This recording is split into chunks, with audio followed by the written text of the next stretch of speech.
The first thing we hear is thunder. Not distant thunder. Not the kind that rolls gently over hills and dies somewhere beyond the clouds. This thunder cracks directly above, splitting the sky over a silver-coated ship with no crew, no captain, and no mercy. The ocean rises and falls in violent waves. Warm silver rain pours from the sky, strangely blissful against the skin, even as the ship groans beneath the weight of something enormous. Tentacles coil around the vessel. Wood splinters. The deck tilts. And 4 strangers stand in the storm with no memory of who they are. They do not know how they got here. They do not know why their hands already know how to fight. They only know that if they stop moving, the sea will take them. At the bow stands a young wood elf named Eleanor Leaf. Her orange hair glistens with rain, and her green eyes burn bright against the storm. Even in the chaos, there is something elegant about her, something soft that refuses to break. A tentacle crashes toward her. She lifts her hands, calls on the force of the ocean water, and drives it back as best she can. Eleanor breathes shakily. "I do not know where we are, but I refuse to die here." At the port side stands Shade, another elf, wrapped in a cloak as dark as night.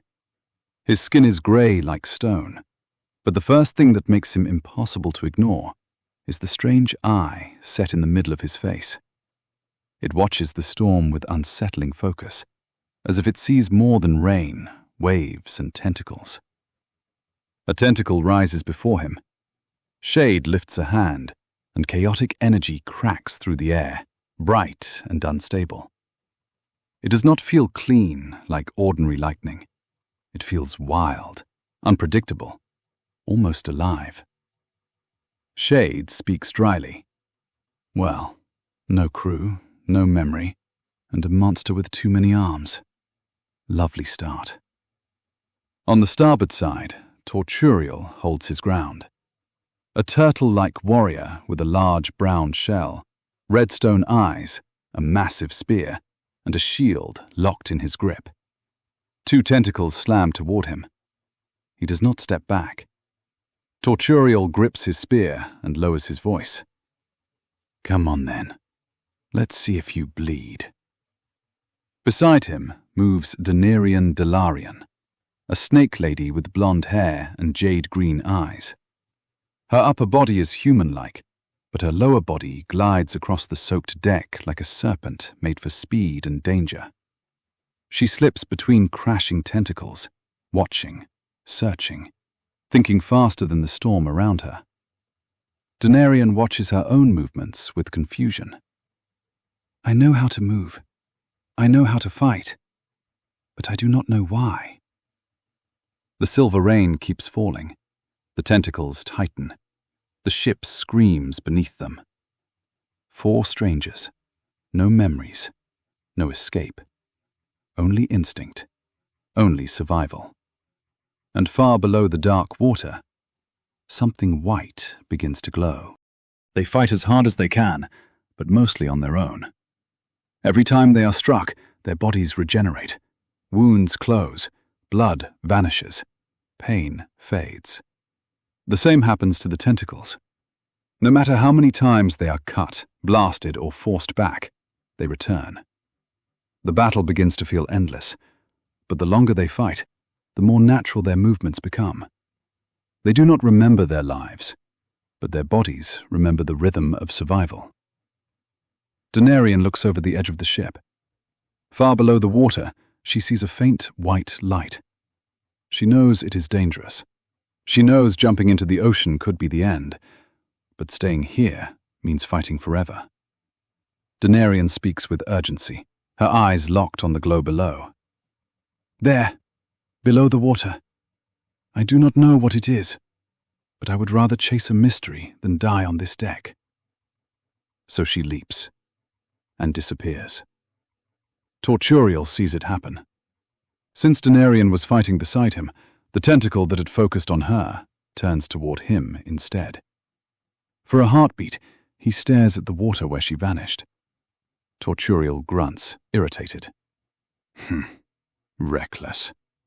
Another tentacle crashes beside him. Torturial tightens his grip on his spear. Fine. Better than staying here. He does not wait.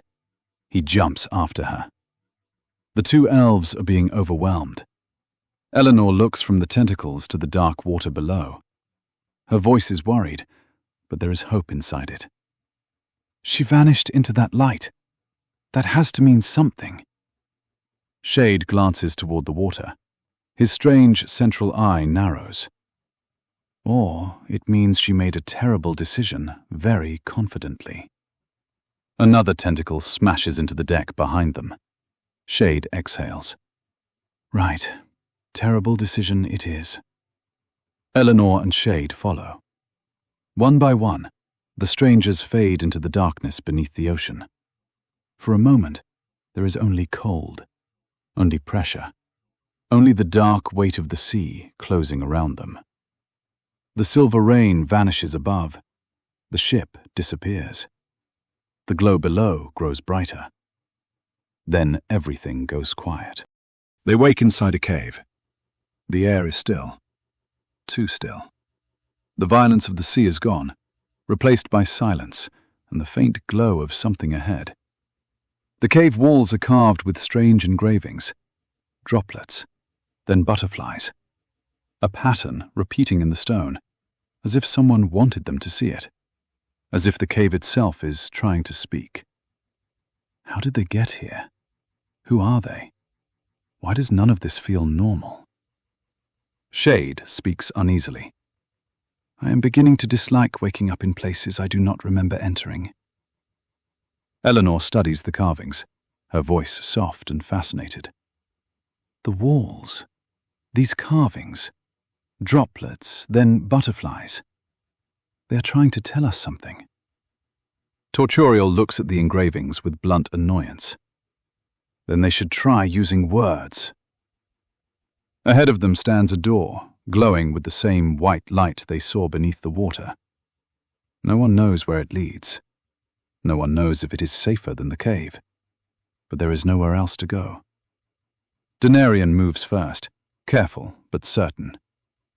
If this wanted us dead, I think it had enough chances. The others follow. They step through the door and wake again on the ship. No rain, no tentacles, no screaming wood. Only ocean breeze and seagulls circling above. The deck is calm. The silver ship sails as if nothing ever happened. For a moment, none of them speak. Shade stares out over the quiet water, the strange eye in the middle of his face narrowing slightly. The chaos in his hand is gone now, but something about it feels like it remembers more than he does. Shade speaks quietly. Whatever power that was, it seems to know what it's doing, which is more than I can say for us. Torturial goes below deck to inspect the ship for damage. Strangely, the damage is minimal. Inside, he finds a chest. He opens it. Within the chest are two things, a compass and a hummingbird. The bird bursts from the chest, darts past Torturial, and flies upward. It lands gently on Eleanor's shoulder. Eleanor freezes. The hummingbird looks perfectly comfortable there. Eleanor speaks gently, surprised. Oh, hello. Torturial returns to the deck and finds the others inspecting the ship. There are still no crew members. Denarian tries to steer the helm, but it will not move. The silver ship sails itself, as if it already knows where to go. Denarian speaks suspiciously. It does not listen. Shade answers with light sarcasm. Wonderful. Even the ship has more confidence than we do. With nothing else to do, the strangers decide to introduce themselves properly. Eleanor speaks first. Her voice is kind, soft-hearted and posh. My name is Eleanor. I don't know much else besides my name. Why are we here? Shade replies in a tone no one expects from someone so uncanny. His voice is charismatic, Irish, and strangely trustworthy, though the eye in the middle of his face makes it difficult to forget that there is something deeply unusual about him. "My name is Shade. I also don't know what happened, but we somehow all ended up on this crazy self-steering ship. Best we stick together and figure out a plan." Torturial and Denarian are less talkative. Both seem to enjoy the chaos of the fight, but both want answers more than conversation. For now, they agree to stay with the newly formed group. Later, Denarian and Torturial stand together near the helm. The ocean stretches endlessly around them. Torturial speaks in a raspy, stern voice. "You seem familiar, but I can't put my claw on it." Denarian answers uncertainly. "I have the same feeling. You have this look in your eye that just—" Her sentence fades before she can finish it. Torturial reaches into his belongings and pulls out the compass he found below deck. He studies it again. The needle does not settle. It turns slowly, then drifts toward Denarian. Torturial frowns. "This thing has been useless since I found it." The needle shifts again, pointing toward her. His voice lowers, suspicious. "Or maybe it is not meant for me." He holds it out. "Take it. If it gets us killed, I am blaming you." Denarian takes the compass carefully. The moment it rests in her hands, her expression changes. Not fear, not recognition. Something between the two. As if destiny itself is hidden beneath the glass. Denarian speaks quietly. "This feels important." Torturial answers flatly. "Most things that feel important try to kill you eventually." Denarian's voice is soft but certain. "Maybe, but I think this one knows where we are going." Torturial says nothing. The ship keeps moving. The hummingbird remains near Eleanor. Shade watches the horizon, his central eye fixed forward with unsettling stillness. Denarian holds the compass, and the silver sea stretches forward, quiet and endless. With no clear answers, the group eats what rations they have and prepares to rest. They are strangers to each other, strangers to themselves. And somewhere ahead, the ship continues toward a city none of them remember. For now, they sleep. But the silver ship does not. It sails on through the night, carrying them toward Sanguine.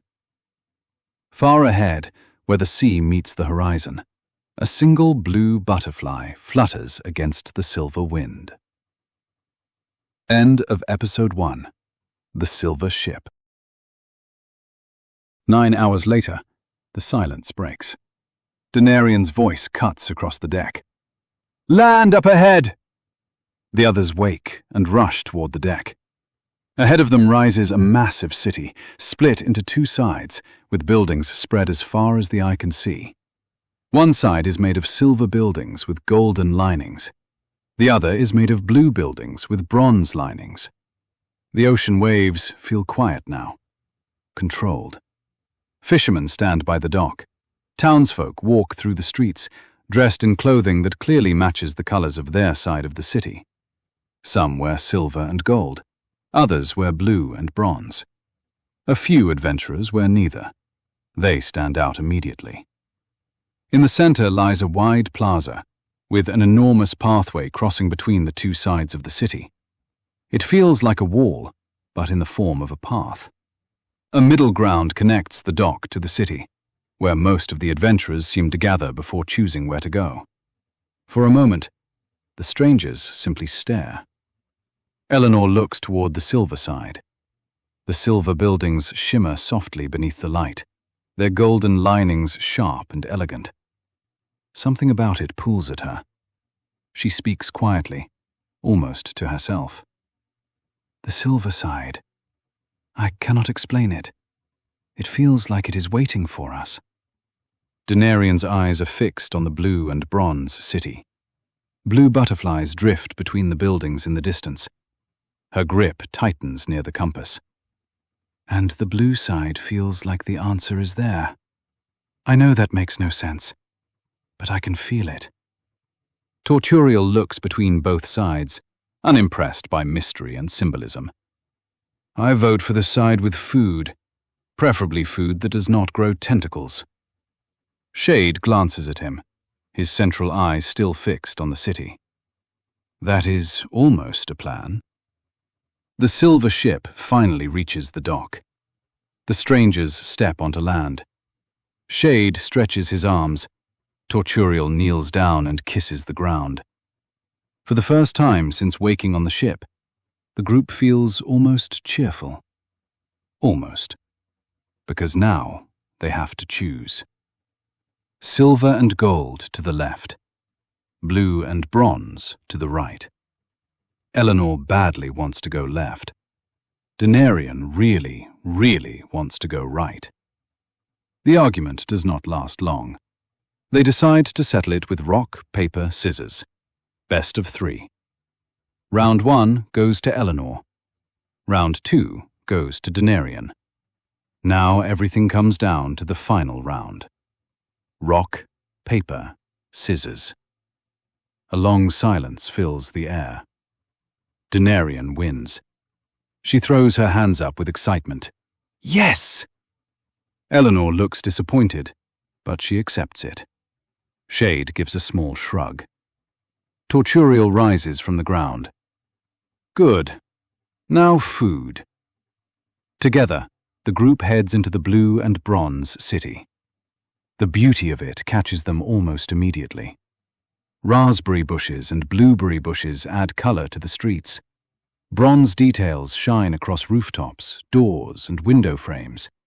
Blue butterflies circle through the air, drifting between people as if they belong there. The city feels warm, welcoming, almost too welcoming. The group follows the streets until they find the nearest tavern. A sign hangs above the door. The Fishy Fortress. The moment they step inside, the smell hits them. Fish, beer, old wood, and more fish. The tavern is decorated in blue, with butterfly engravings carved into the walls, though the place itself is not especially well cared for. Torturial looks around, already thinking of food. I cannot wait to eat some salmon. I have been longing for that ever since that ship. Behind the bar stands Elgar, a large-bellied human with a loud voice and the face of a man who has heard every drunk story twice. He looks at the group and grins. What would you want, mates? Shade answers first, slipping easily into charm. Oi, mate. I would like a piece of salmon and some ale, please. Elgar seems pleased by the answer. Torturial nods. I want the same. Eleanor speaks politely. Hi, sir. I would like the same, please. Denarian adds quickly. Same here. Some time passes. The food and drinks arrive. The group sits at a table not far from the entrance and begins to eat. The ale is good. The salmon is not. Torturial stares at his plate like the fish has personally betrayed him. I survived silver rain, drowning, and tentacles for this salmon. Shade reaches for the payment before the situation can become worse. I will pay before he declares war on the fish. After the disappointing meal at the Fishy Fortress, the group steps back outside. The blue and bronze streets are alive around them. Vendors call from market stalls. Blue butterflies drift through the air. Somewhere nearby, water splashes from a fountain, shaped like a strange, smiling creature. Denarian looks down at the compass Torturial gave her. The needle still refuses to behave. It turns slowly, almost lazily, as if it is not broken, but waiting. Denarian speaks quietly. You know something, don't you? The compass gives no answer. Of course it does not. Still, she decides it needs to be fixed, or at least understood. The others want to go shopping for supplies, so the group splits up and agrees to meet back at the tavern in an hour. Eleanor, Shade, and Torturial follow the market road. Denarian slithers away alone, following signs toward a cartographer. It does not take long before she finds one. The shop is small, cramped, and packed with rolled maps, old charts, glass bottles of ink, dried feathers, strange measuring tools, and far too many compasses. Behind the counter stands a small goblin shopkeeper. His name is Moogle. He looks exactly like the kind of person who would sell you a map, overcharge you for it, and then sell you another map to find your way back. Denarian places the compass on the counter. Her voice is direct. "Can you fix this for me?" Moogle picks it up with long, careful fingers. At first, he looks curious. Then he looks closer. His face changes. The color drains from it. The compass is placed back on the counter immediately. Moogle speaks in a sharp, high-pitched voice. "No, no way! I am not touching this thing!" Denarian narrows her eyes. "You barely looked at it." Moogle pushes it farther away from himself. "I looked enough." Denarian studies him carefully. The little goblin is hiding something, or at least pretending not to know something, which is usually the same thing with shopkeepers. She leans forward slightly. "What is wrong with it?" Moogle shakes his head too quickly. "Nothing. Everything. I do not know. I do not want to know. Take it somewhere else." Denarian slowly picks the compass back up. She is disappointed, but not done. "If you will not fix it, then do you have anything interesting for sale?" That changes Moogle's expression. Fear leaves his face. Greed takes its place. The little goblin almost smiles. "Interesting? Oh yes, very interesting. Expensive interesting. Wait here." He disappears into the back of the shop, muttering to himself.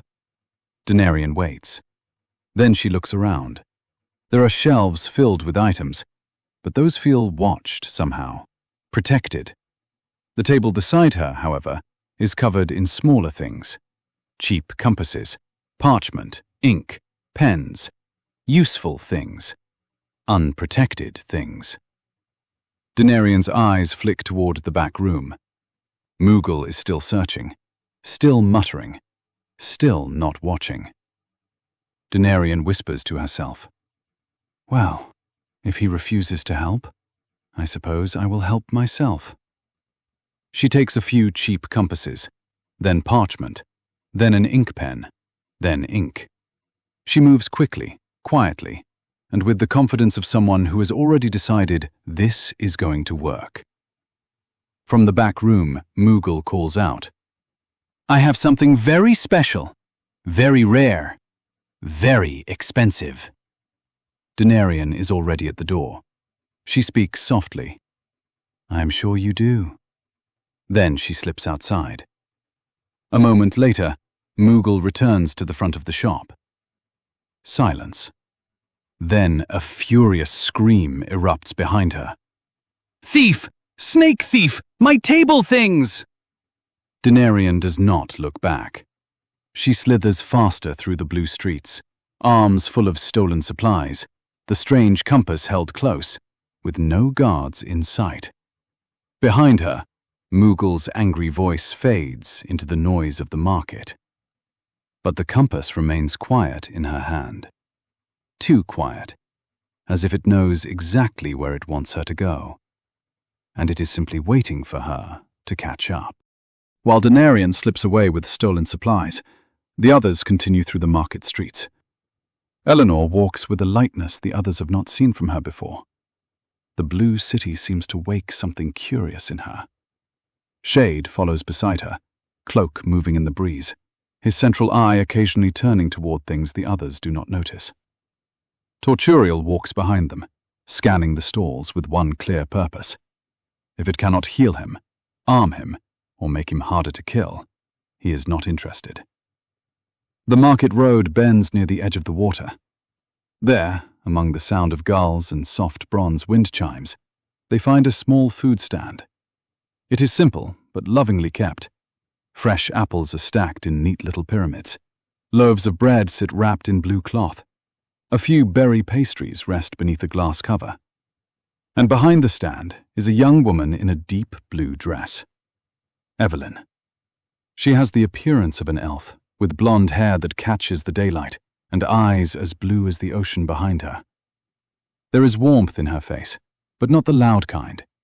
Hers is quieter, the kind that invites people closer before they realize they have moved. She looks at Eleanor first, not Shade, not Torturial. Eleanor. A soft smile appears on her lips. Evelyn speaks gently, with curiosity in her voice.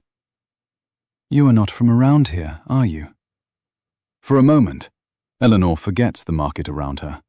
She forgets the ship, the tentacles, the silver rain. There is only the girl behind the stand, looking at her as if she is not strange for being lost, only interesting. Eleanor answers with a small smile. No, but I am glad that I am now. Evelyn's cheeks turn faintly pink. Her smile grows, but she tries to hide it by arranging the apples in front of her. Badly. One apple rolls away. Eleanor catches it before it falls. Their fingers almost touch when she gives it back. Evelyn laughs softly. Careful. If you keep saving my apples, I might have to give you a discount. Eleanor tilts her head, amused. Only might. Evelyn leans slightly over the stand. Well, I have to remain a professional businesswoman. Torturial makes a low, impatient sound behind them. He looks at Shade, then at the stand, then back at Eleanor. Torturial speaks bluntly. Are we buying food or watching fruit flirt?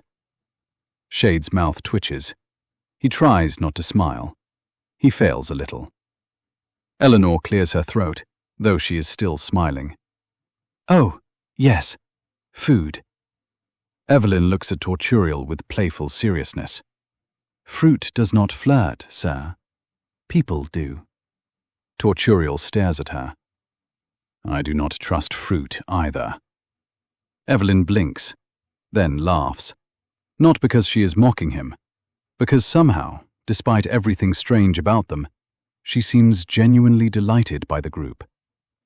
Eleanor buys 20 apples and 5 loaves of bread. Evelyn asks for 6 copper. Torturial immediately steps forward. I want 3 loaves. Evelyn looks him up and down for a moment. Then, with a perfectly innocent smile, she says, 2 silver. Torturial freezes. Shade looks away, shoulders shaking.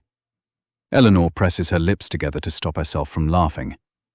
Torturial's eyes narrow. You charged her 6 copper. Evelyn smiles sweetly. She was charming. Torturial looks offended. I am charming. A pause. Shade finally breaks. No. Eleanor laughs despite herself. Even Torturial seems unsure whether to be angry or impressed. Evelyn wraps the bread and hands it over. Then her eyes drift back to Eleanor. Her playful expression softens. You really are new here. Eleanor nods. We woke up on a ship. None of us remember much, or anything, really.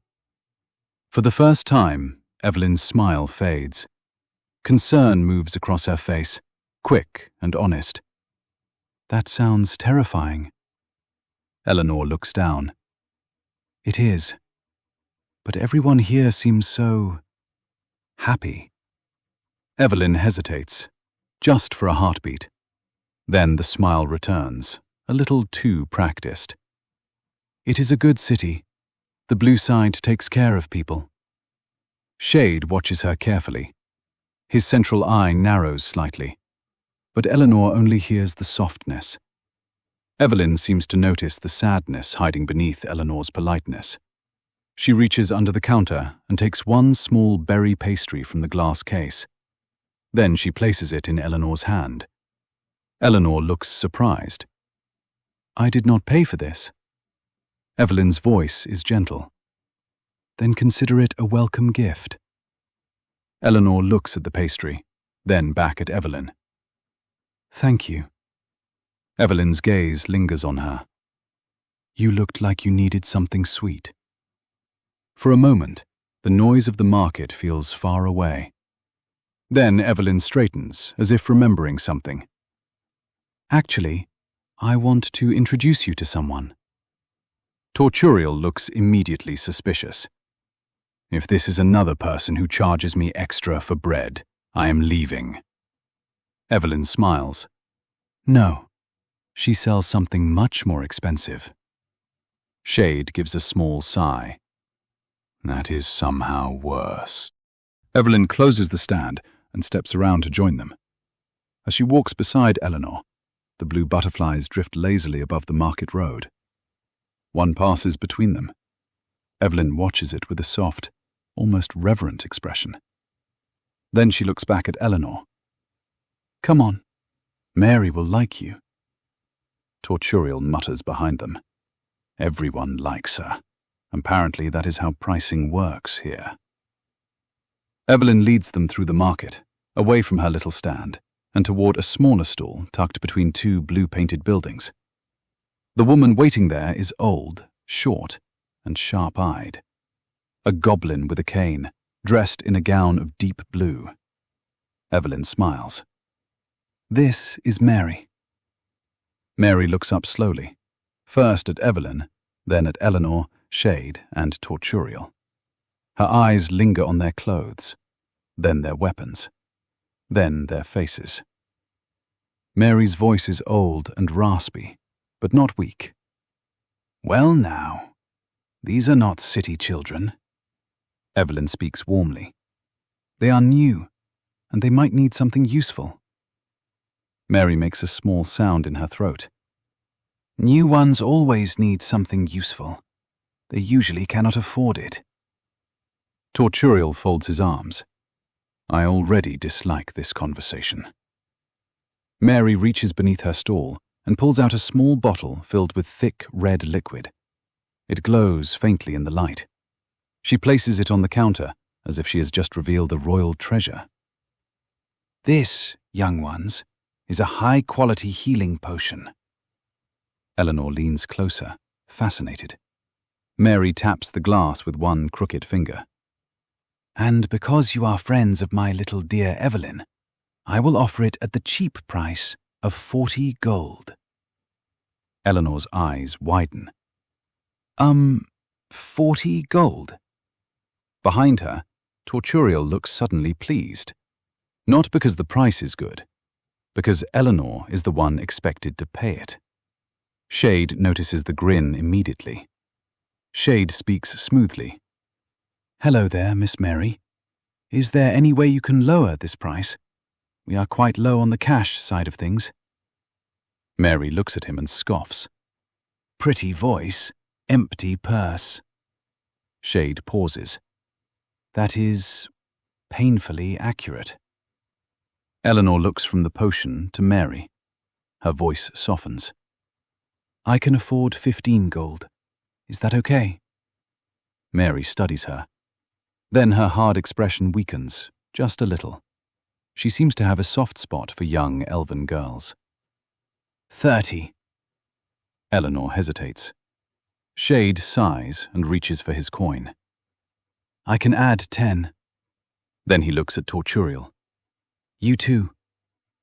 Torturial's head turns slowly toward him. No. Eleanor looks at him. Evelyn looks at him. Mary looks at him. Even Shade's strange central eye seems to look at him with extra judgment. Torturial growls under his breath. I hate all of you. He drops 5 gold onto the stool. Mary snatches it up with shocking speed. Pleasure doing business. Eleanor receives the potion with both hands, smiling as if she has just been handed something precious. Thank you, really. Evelyn watches Eleanor's happiness and smiles too. Torturial mutters darkly. If that bottle does not save someone's life, I want my money back. Mary taps her cane on the ground. No refunds. Shade places a hand on Torturial's shoulder. Think of it as investing in the survival of people who annoy you. Torturial looks at him. That is the worst investment I have ever made. Evelyn laughs softly. Eleanor tucks the potion away carefully. For a moment, the little market stall feels almost peaceful. But above them, blue butterflies continue to drift through the air. Silent, beautiful, watching. And so, the strangers survived their first hours in Sanguine. They had crossed from a silver ship into a city split in two. They had chosen blue over silver. They had tasted bad fish, followed broken compasses, stolen from a goblin, met Evelyn beneath the market light, and bought a potion that cost more than anyone wanted to admit. But the blue city had too many mysteries, still unknown. End of Episode 2. The Divided City. The group leaves Mary's store and heads back through the blue market. Eleanor holds the healing potion carefully, still pleased with what she managed to buy. Torturial walks behind her in silence. It is not a peaceful silence. Shade notices. You are thinking about the 5 gold, aren't you? Torturial answers flatly.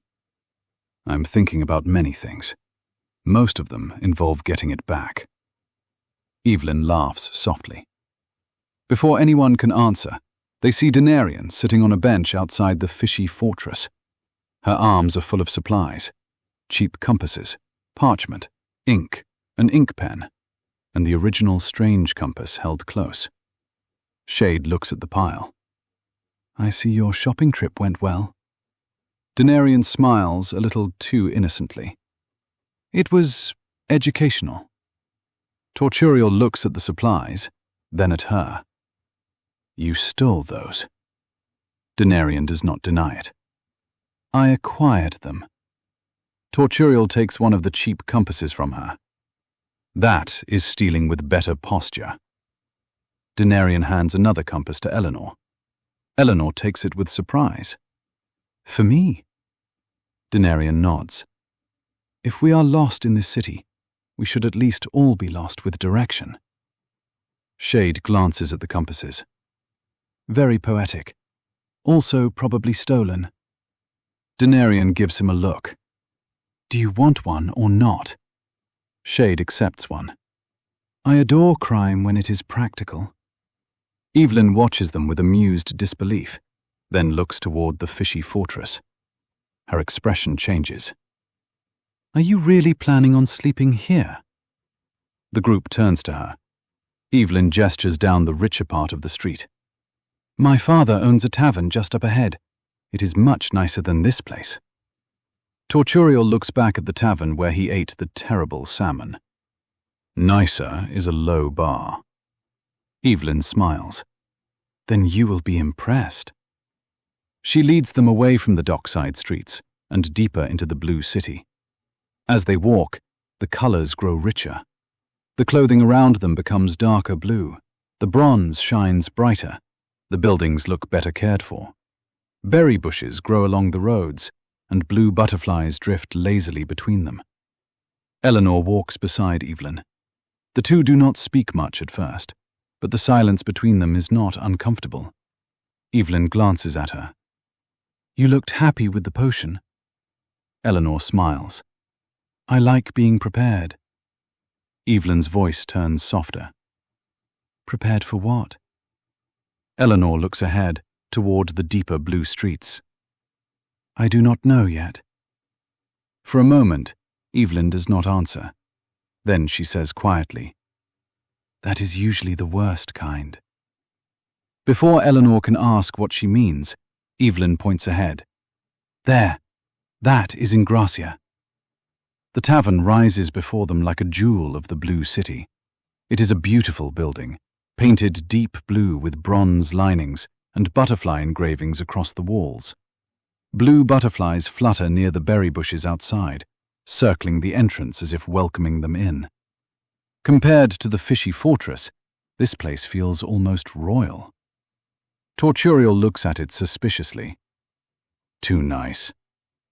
Shade glances at him, That is your complaint? Yes. Inside, the tavern is even more impressive. Tables are carved with butterfly patterns. Copper lines the edges of stools and tabletops. Beautiful bronze candles light the room with a warm glow. Adventurers of all sorts fill the space. Humans, elves, strangers from places the group does not remember. And among them, an interesting lizard-looking person sitting quietly apart from the others. Then the group sees the man behind the tavern's presence. Tall, muscular, dark-skinned, scarred across the body, a dark beard, an intense gaze. He wears deep blue linen clothing and bronze jewelry that catches the candlelight. Evelyn's face brightens. That is my father. The man looks toward them. His stare is heavy enough to quiet the air. Evelyn speaks with warmth and pride. His name is Endor. He owns this tavern. Endor studies the group. His eyes move over Eleanor, Shade, Denarian, then Torturial. A slow smile forms, not a friendly one, a testing one. Endor speaks in a deep, controlled voice. Come inside. Eat. Rest. Then he points at Torturial. No pets allowed, though. The room seems to pause. Torturial's red eyes narrow. His hand opens slightly, ready to summon his spear. But he does not. Not yet. His voice lowers. I am not your pet. Choose your next words carefully. Endor studies him. The smile remains, but something in his eyes sharpens. Evelyn quickly steps between them. Father.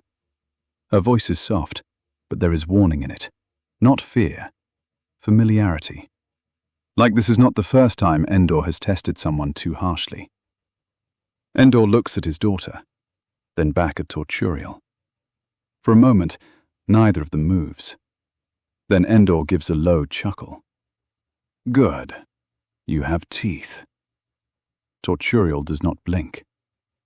And a spear. Endor's smile widens slightly. So I see. The tension holds for another breath. Then Endor turns away as if the matter is settled. Sit. Eat. You look like you were dragged through the sea and dropped into trouble. Shade answers smoothly. That is surprisingly accurate. Endor looks back at him. His eyes linger on Shade's strange central eye. And you look like trouble learned to speak. Shade gives a small bow of his head. I do try to make an impression. Eleanor glances around the tavern, still feeling the weight of the moment. Evelyn touches her arm gently. It is all right. He does that. Eleanor looks at Endor. Calls people pets. Evelyn winces. Tests people. Torturial mutters under his breath. Bad test. Denarian smiles faintly. At least you passed. Torturial looks at her. I did not agree to be examined. Endor gestures toward the bar. Food and drink, free of charge. That catches everyone's attention, even Torturial. Eleanor blinks. Free? Endor nods. You are guests of Ingrassia. Shade looks around the room. That is generous. Endor's gaze does not soften. Generosity is rarely free. But tonight, eat first. Questions later. Evelyn leads them to the bar. The group sits. For the first time since entering the city, the food that arrives actually looks and smells good. Steak, warm bread, red wine, rich sauces, fresh berries. The smell alone makes the fishy fortress feel like a crime. Torturial looks at the plate, then at Endor. This better not taste like the salmon. Endor raises an eyebrow. You ate at the fishy fortress. Shade lifts his cup. A mistake we survived. Endor gives a short laugh. Then consider this your first proper meal in the Blue City. The group begins to eat, and for a little while, the blue warmth of Ingrassia wraps around them like a blanket. Comforting, beautiful, and impossible to fully trust. The meal settles over them like a spell. For a while, no one says much. There is only warm food, red wine, candlelight, and the strange relief of being indoors after everything the day has thrown at them. Eleanor sits close to Evelyn. Denarian eats quietly, though her eyes keep moving through the tavern. Shade leans back with his cup, looking relaxed, while his central eye remains watchful. Torturial keeps eating, though his eyes never leave Endor for long. The steak is good, annoyingly good.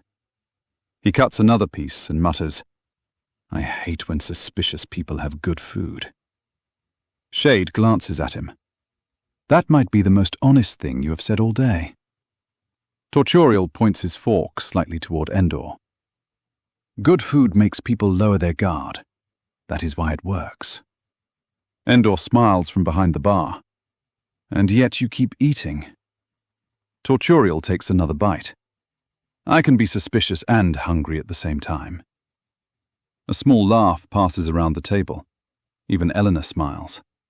For a moment, Torturial almost looks pleased with himself. Almost. Endor watches them carefully. Not casually. Carefully. Eventually he speaks. You are not from around here. It is not a question. Eleanor looks up from her plate. Well, no, I do not think so. She hesitates. I do not really know, actually. Endor's expression remains calm. No memories. Shade's voice stays light, but his gaze sharpens. None worth bragging about. Denarian touches the compass without thinking. We woke on a ship. Endor's eyes flick toward her hand, then back to her face. A silver one. The group goes still. Torturial lowers his fork. You know about it.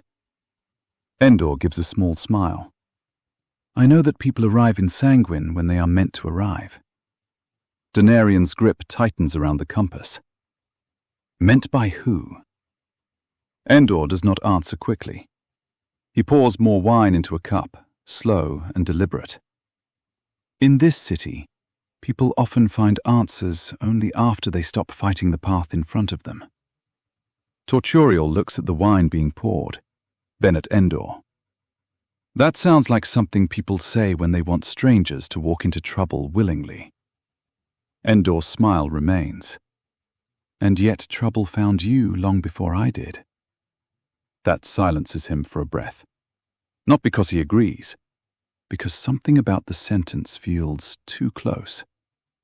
Evelyn shifts beside Eleanor. Father. Her voice is soft, almost warning. Endor looks at her, and the warmth returns to his face. I am only helping. Then he turns back to the group. There is a church not far from here, tall enough that you will see it before you reach it.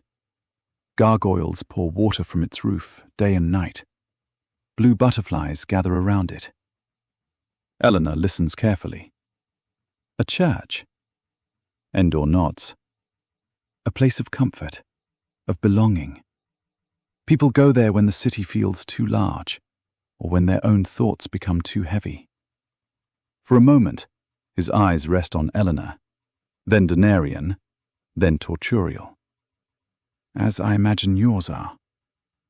When Endor speaks of the church, Torturial's grip tightens around his cup. Not because he trusts the man, because something in the thought of that place pulls at him. A warmth low in his stomach. A memory that refuses to become a memory. Torturial looks away first. I do not like places that feel familiar before I know them. Denarian notices. She says nothing. Shade's central eye narrows slightly. That is a very soft way of telling strangers where to go. Endor chuckles. Would you prefer I shout? Shade raises his cup. Not particularly. Denarian watches Endor closely. What is in the church? Endor's answer is smooth. Peace. Torturial scoffs. I did not ask for peace. No, Endor says. People rarely do at first. The words sit strangely in the air. Eleanor glances toward Evelyn. Do you go there? Evelyn looks down at her hands. For a heartbeat, her smile fades. Then she nods. Everyone does. Eleanor studies her. Do you like it? Evelyn looks at Eleanor again, and her voice becomes gentle. It makes things easier. That answer should be comforting. Somehow it is not. Endor sets the cup down. You should rest tonight. Tomorrow, visit the church. After that, Sanguine may begin to feel less strange. Torturial leans back. I doubt this city knows how to feel less strange. Shade smiles faintly. That may be the second most honest thing you have said today. Endor hears them both. It does not need to feel familiar to be good for you. The sentence is calm, almost kind, but it lands heavier than it should. Evelyn quickly stands, forcing brightness back into the room. You should all sleep. It has been a long day. Eleanor rises with her. Shade sets down his cup. Denarian keeps the compass close. Torturial takes one last bite of steak before standing. Endor watches him. Torturial notices. What? If this is a trap, I am not dying hungry. For once, Endor actually laughs. For a moment, Endor almost seems like an ordinary tavern owner. Almost. Then his eyes return to the group, calm and measuring as ever. Evelyn quickly steps in, her smile bright again.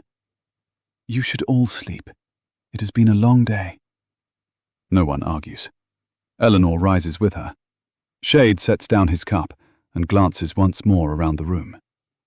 His central eye moves last, lingering on the doors, the windows, the stairs.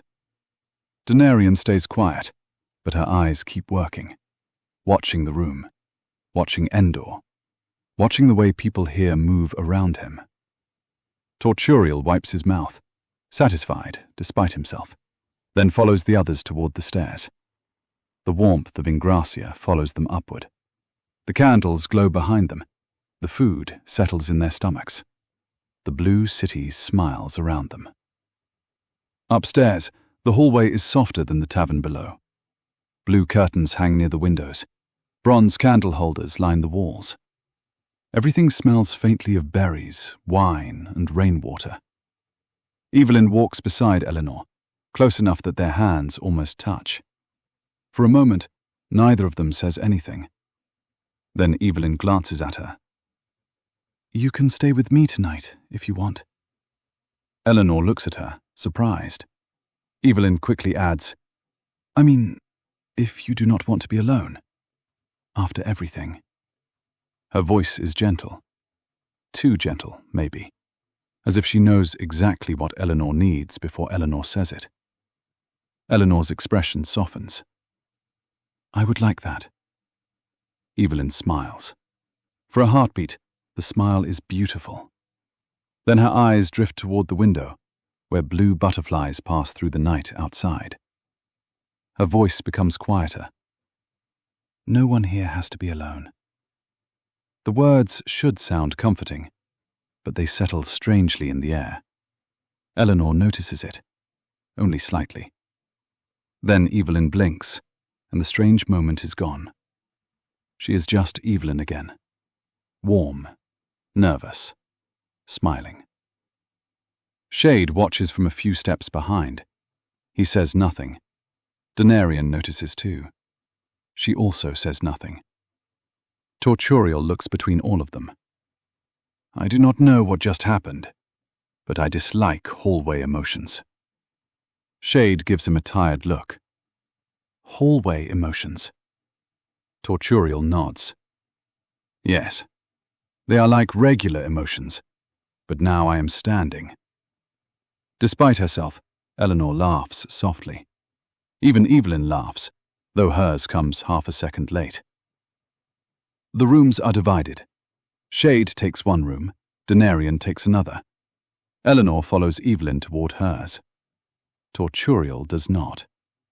He pauses near the stairs, looking back down toward the tavern, then toward the rooms, then away from all of them.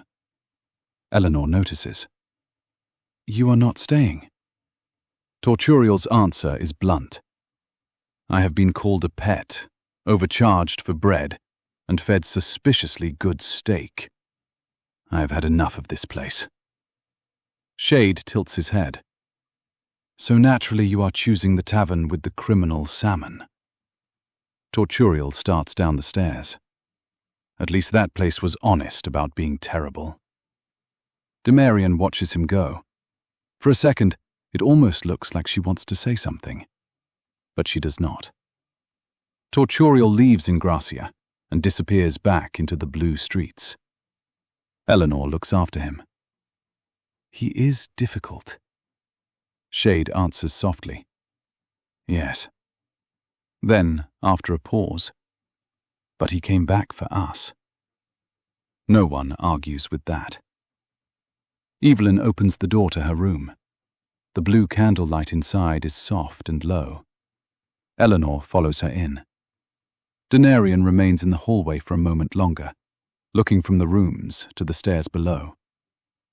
This city is generous. Too generous. And Denarian does not trust anything that gives without wanting something back. End of episode 3. Ingrassia.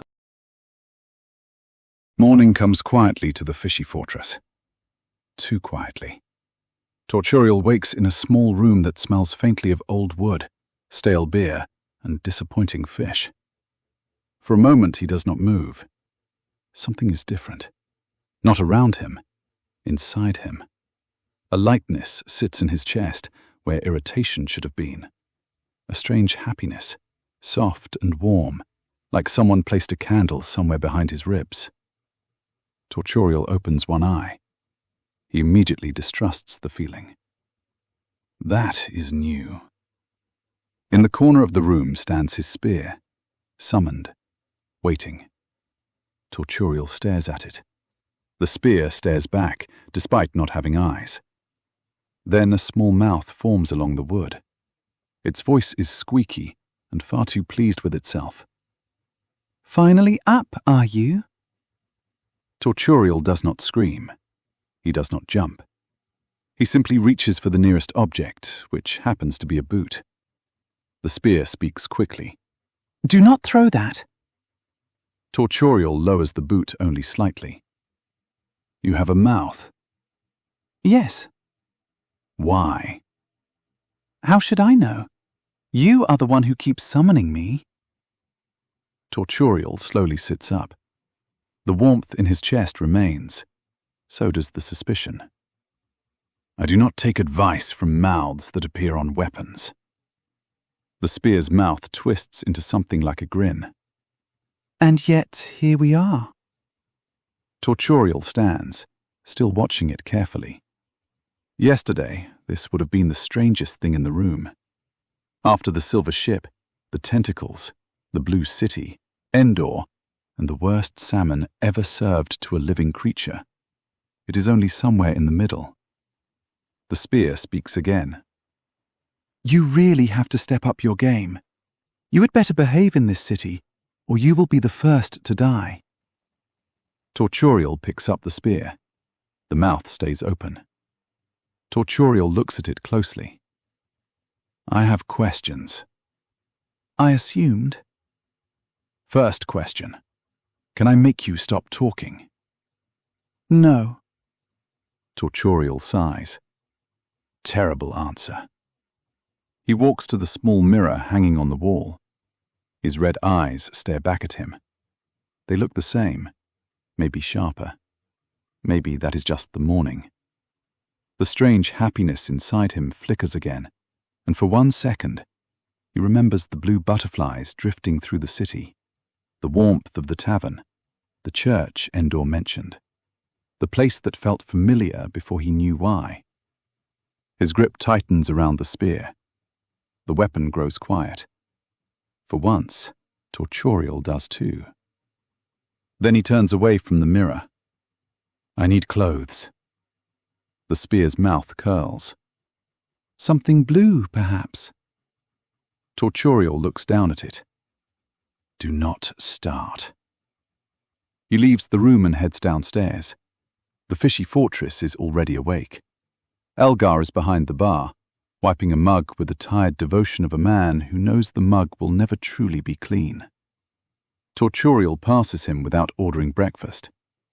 Elgar calls after him. No salmon today. Tortorial does not slow down. Keep it away from me and we both live longer. Outside, the blue city is bright again. Butterflies drift between buildings. People smile as if the day has already forgiven them for everything. Tortorial pulls his shell a little higher and starts walking.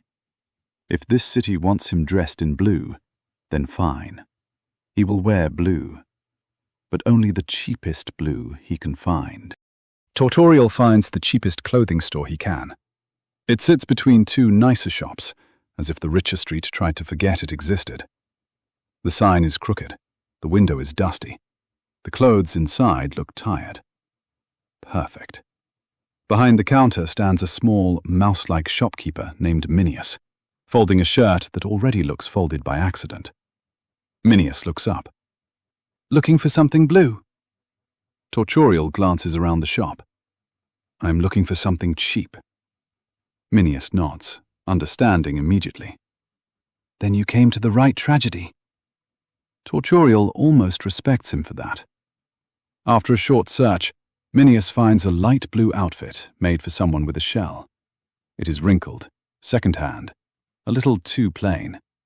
But it has a small bronze lining, which is apparently enough for this city to approve of it. Tortorial holds it up. This is ugly. Minius nods. Yes. It is cheap? Very. Tortorial buys it. Minutes later, he steps back into the blue street wearing the outfit. He dislikes how it feels. He dislikes how it looks. Most of all, he dislikes that people now look at him slightly less strangely. The spear at his side speaks quietly. Better. Tortorial keeps walking. I did not ask. No, but you listened. Tortorial's grip tightens around the spear. That can still change. The spear goes silent. For now. Meanwhile, at Ingrassia, morning arrives more gently. Eleanor wakes beside Evelyn. The room is warm with blue candlelight and soft daylight through the curtains. For one peaceful moment, there is no ship, no tentacles, no silver rain. Only Evelyn beside her, still half asleep. Evelyn opens her eyes and smiles. Good morning. Eleanor smiles back. Good morning. Evelyn's hand finds hers beneath the blanket. The gesture is soft, natural. But then Evelyn looks toward the window, where a blue butterfly rests against the glass. Her expression goes distant for half a second. Then she blinks. The moment is gone. She squeezes Eleanor's hand. You should wear blue today. Eleanor tilts her head. Should I? It will help. The answer is gentle but too certain. Before Eleanor can ask what she means, Evelyn sits up and smiles again, bright and warm. My father might have something for you. Downstairs, Shade and Denarian are already near the bar.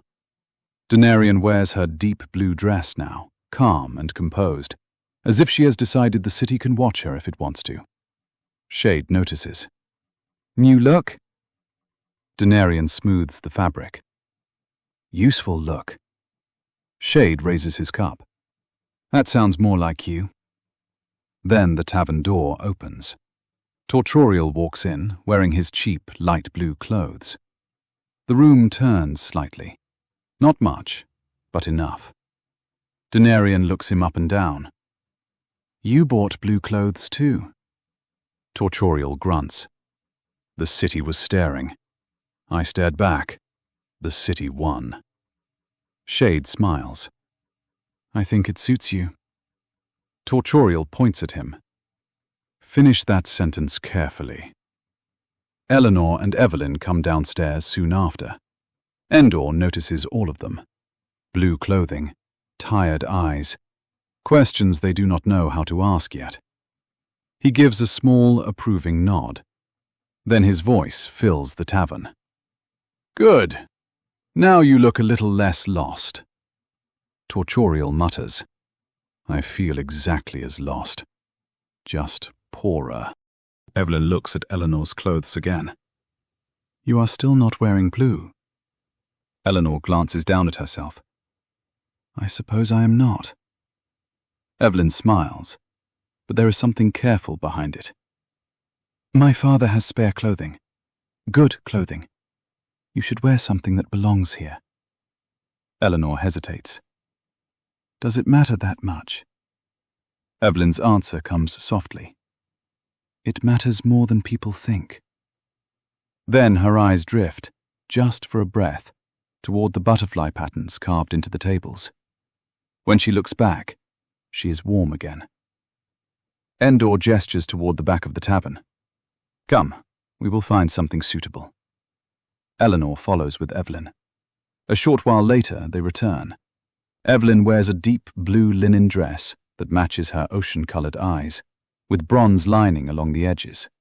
Eleanor wears a long blue dress reaching her ankles, decorated with bronze lines and butterfly patterns from top to bottom. On both dresses rests the same sigil. 3 butterflies. Shade notices it immediately. "That symbol appears often." Evelyn touches the sigil lightly. "It is important here." Eleanor looks down at it. "It is beautiful." Evelyn smiles. "Yes, it is." But the way she says it feels less like an opinion, more like something she has been taught to know. Denarian watches the room carefully. The clothes, the sigils, Endor's approval. The way the tavern people glance at the group differently now. She understands quickly. Clothing in this city is not just clothing. It is access. It is trust. It is permission. Outside the tavern, Denarian catches Tortorial before he can move too far away. She keeps her voice low. "Endor has money, influence, and a tavern too polished to be honest." Tortorial looks toward the bar. "Point." "People like that always have something hidden." "A vault?" "Maybe, maybe not." Denarian smiles faintly. "But if this city wants to play generous, I want to know where it keeps the real treasure." Tortorial studies her for a moment. "You think like trouble." Denarian's smile sharpens. "No, I think like someone who wants options." Tortorial glances back at Ingrassia. For once, he does not disagree. "Options are useful." "They keep people alive." "And rich." Denarian looks at him. "That too." The two return inside as if nothing happened. Endor is waiting. He notices Tortorial's light blue outfit properly now.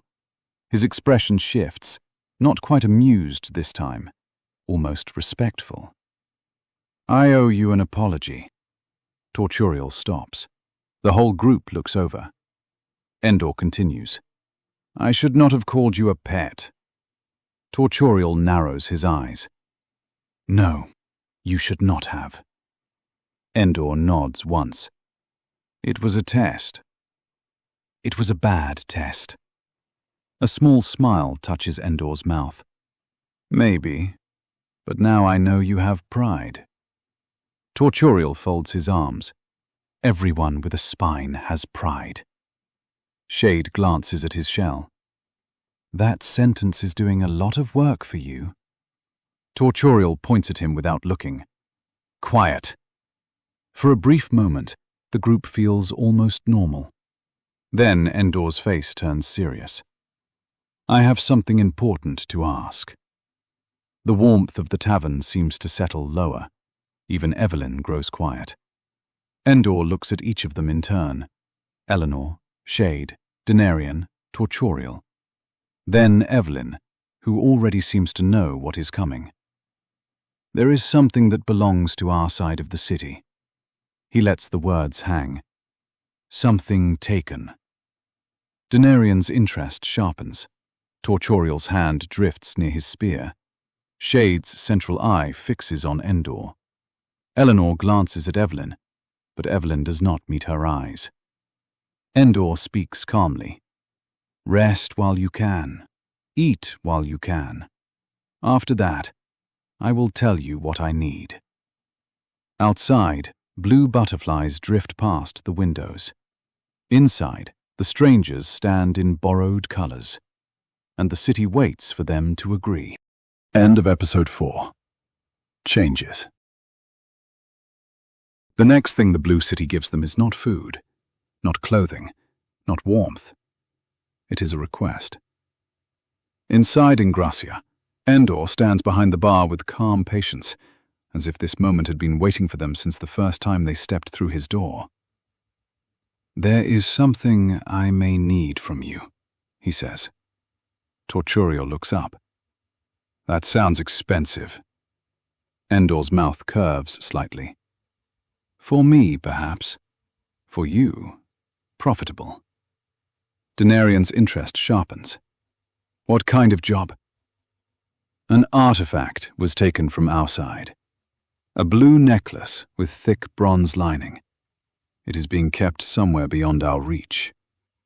Shade leans back. Beyond your reach, but not ours? Exactly.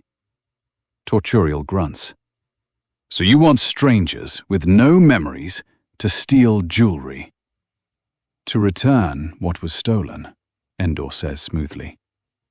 Denarian studies him. And where is it? Not here, Endor answers. Not yet your concern. That catches her attention more than the promise of gold.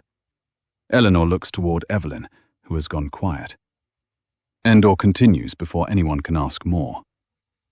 Before that, you should visit the church here in the Blue City. The tall one, with gargoyles pouring water from the roof. Blue butterflies gather around it. You will know it when you see it. Torturial narrows his eyes. You offer us a job, then send us somewhere else. Endor's voice stays warm. A blade is more useful when it understands the hand that holds it. No one likes that answer. Denarian likes it least of all. Shade's central eye fixes on Endor. That is a very pretty way of avoiding the truth. Endor smiles. It is also advice. Evelyn reaches for Eleanor's hand. You should go. It helps. Eleanor turns to her. The church? Evelyn nods. Her smile is gentle, but her eyes hold still a second longer than they should. Everyone feels better there. Torturial stands. I dislike anything that makes everyone feel the same. Denarian rises too. Then we should see it. The group leaves Ingrassia together. Outside, the Blue City is bright with morning. Bronze lanterns hang from walls, berry bushes line the streets, and blue butterflies drift between rooftops like they own the air. Evelyn walks beside Eleanor. Denarian watches the streets carefully, already sorting what matters from what is decoration. Shade walks with practiced ease, though his central eye keeps searching the windows and alleys. Torturial walks near the back, complaining under his breath, but close enough that no one falls behind. The church rises above the blue rooftops before they reach it. Tall stone walls, bronze-lined doors, gargoyles along the roof, pouring water from open mouths into channels below. Blue butterflies circle the building in slow, patient loops. Eleanor slows. It is beautiful. Torturial looks up at the gargoyles. It is wet. Shade smiles faintly. Poetry trembles before you. People in blue clothing move in and out of the church quietly. Their faces are calm, their steps unhurried. No one seems afraid. That bothers Denarian more than fear would have. Evelyn squeezes Eleanor's hand once. You will feel better inside. Eleanor looks at her. Is that a promise? Evelyn watches a butterfly land briefly on the church door. Then she says softly, It is what happens. From somewhere beneath the church, faint enough to be mistaken for imagination, a low humming begins. The doors open with a slow groan.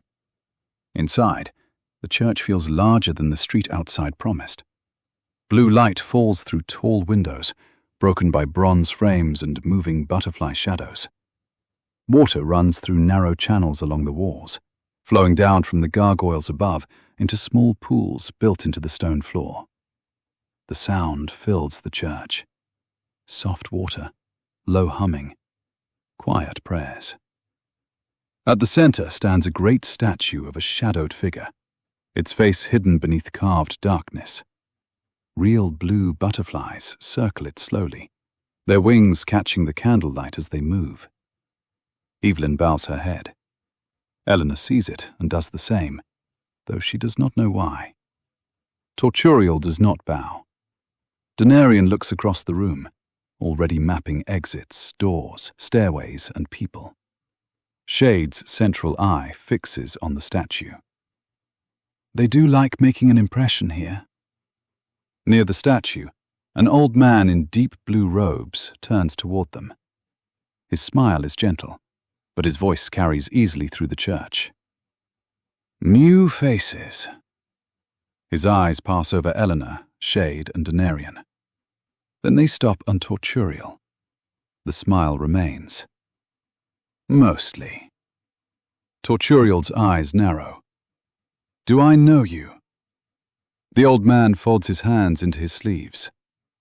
Not today. Evelyn steps forward quickly. I brought them. The old man's smile widens. Good. Everyone should be brought here eventually. Torturial's hand shifts near his spear. I walked. The old man looks at him with patient amusement. Of course you did. Then his attention moves to Eleanor. You feel it, do you not? Eleanor hesitates. The warmth. The relief. The word sounds harmless. Denarian does not like how easily he says it. The old man gestures toward the statue. When memory is missing, pain often fills the space. When loneliness grows sharp, people come here. He makes the weight easier to carry. Eleanor looks up at the shadowed figure. Who is he? The old man's expression becomes reverent. The Great Reliever. The name moves through the church like a quiet bell. Around the statue, the butterflies tighten their circle. Evelyn's fingers close around Eleanor's hand. Her eyes lose focus for a breath, as though she is listening to a voice no one else can hear. Then she smiles. He helps. Torturial's voice comes low. And what does he take? The old man turns to him. What pain can you carry forever, little warrior, before you begin calling the weight your name? Torturial stiffens. For once he has no quick answer. The humming beneath the church grows clearer. Denarian hears it properly now, a low vibration moving through the stone beneath their feet. She looks toward the base of the statue. There, half hidden by candles and blue cloth, is a metal grate. Denarian speaks quietly. The sound comes from below. Shade follows her gaze. So the church has a throat. The old man steps between them and the statue before anyone can move closer. Many things sound strange before they bring comfort. Denarian's eyes sharpen. That was not an answer. No, the old man says. It was guidance. Torturial gives a rough little laugh. I am starting to lose patience with guidance. Evelyn looks at Eleanor. You should not be afraid. But the way she says it makes Eleanor more careful, not less. The butterflies continue circling the statue. The water keeps running through the walls. And beneath the floor, the humming calls softly upward. Denarian keeps her eyes on the grate. The candles around it make the metal glimmer blue and bronze, but the sound beneath does not belong to either. It vibrates through the floor, through her bones, through the quiet smiles of the church people. She steps closer. The old man shifts with her. Denarian stops. I only want to look. The old man's smile stays gentle. Looking is often where trouble begins. Shade moves beside her, casual enough to look harmless. He is not. Then we will try to look politely. Torturial exhales through his nose. Polite trouble. New strategy. Eleanor crouches near the grate, careful not to touch the candles. The humming is clearer here. A sound from somewhere below the statue. Evelyn stands behind her, hands folded tightly together. Eleanor notices. You know what is down there. Evelyn's face softens, but her answer comes too slowly. I know it is not for us. Denarian glances at Shade. That makes me want to open it more. Shade lowers his voice. Same. Torturial steps closer and studies the grate. Locked? Denarian kneels and checks the edges. Not just locked, reinforced. Torturial's hand moves toward his spear. The old man speaks before he draws it. The church is open to all who seek relief, but not every door is meant for every hand. Torturial looks at him. You rehearse these? The old man's eyes stay kind. Some truths are repeated until people stop resisting them. That is when the scream comes from the entrance. Not a scream of fear, a command. Give us back what is ours! The church turns. 3 figures step through the doors in silver armor lined with gold. Their swords are drawn, polished bright enough to catch the blue candlelight and twist it pale. The church people pull back at once, not panicked, offended. The old man's smile disappears. Evelyn grips Eleanor's arm. The lead soldier raises his sword toward the statue. Return what was taken! Denarian rises smoothly. Torturial's spear appears in his hand. Shade's fingers curl, and unstable energy gathers around them like a storm looking for somewhere to break. Eleanor steps back from the grate, eyes moving between the soldiers and the church people. No one explains. No one asks enough questions. The room simply becomes a battlefield. Torturial rolls his shoulder. Finally, someone honest. The first soldier charges. Shade strikes before steel reaches flesh. Chaos cracks through the church, bright and jagged, slamming into the soldier's chest. The force throws him back into a row of candles, blue flames scattering across stone. Another soldier rushes Denarian. She moves sideways, quick and low, the end of her serpent body sweeping over the floor as his sword cuts through empty air. Eleanor lifts both hands. Water from the wall channels pulls free in thin streams, twisting around her wrists before lashing toward the third soldier's legs. He stumbles. Torturial sees the opening. His spear drives forward. Metal screams against armor. The church erupts. Blue-robed worshippers retreat toward the walls, whispering prayers beneath the crash of weapons. The butterflies around the statue scatter upward, and beneath the grate, the humming grows louder. Denarian keeps her eyes on the grate. The candles around it make the metal glimmer blue and bronze, but the sound beneath belongs to something older than decoration. It vibrates through the floor, through the quiet smiles of the church people, through the soles of her body. She steps closer. The old man shifts with her. Denarian stops. I only want to look. The old man's smile stays gentle. Looking is often where trouble begins. Shade moves beside her, casual enough to look harmless. He is not. Then we will try to look politely. Torturial exhales through his nose. Polite trouble. New strategy. Eleanor crouches near the grate, careful not to touch the candles. The humming is clearer here. Evelyn stands behind her, hands folded tightly together. Eleanor notices. You know what is down there. Evelyn's answer comes slowly. I know it is not for us. Denarian studies the room. Soldiers at the entrance, churchgoers near the walls, the old man by the statue, the sound beneath the floor. The fight is loud, but the answer is below. She kneels beside the metal frame and searches the lock. Reinforced, old, opened before, opened often. They are not here for us, she says. They are here because something below matters. Shade understands first. He sends a burst of unstable energy across the floor. It cracks near a soldier's boots, forcing him to turn away from her. Torturial notices next. He places himself between Denarian and the nearest blade. If you are opening that, be quick. Denarian keeps working. I prefer successful. I prefer alive. Then guard better. For once, Torturial does not answer. He braces his shield as a silver sword crashes into it. Eleanor reaches toward the wall channels again. The water trembles in answer. This time, she does not command it. She listens. The stream curves around the silver glow instead of striking it directly, sweeping beneath a soldier's feet and pulling hard. He falls.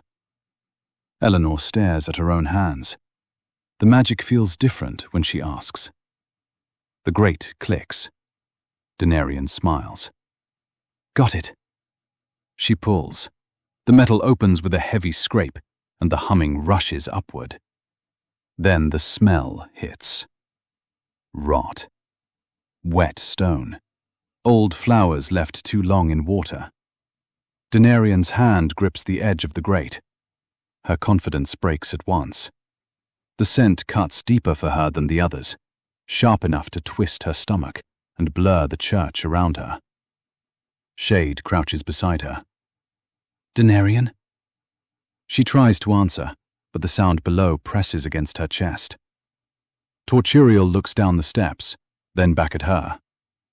You cannot go down like that. Denarian hates that he is right. Her voice comes thin but sharp.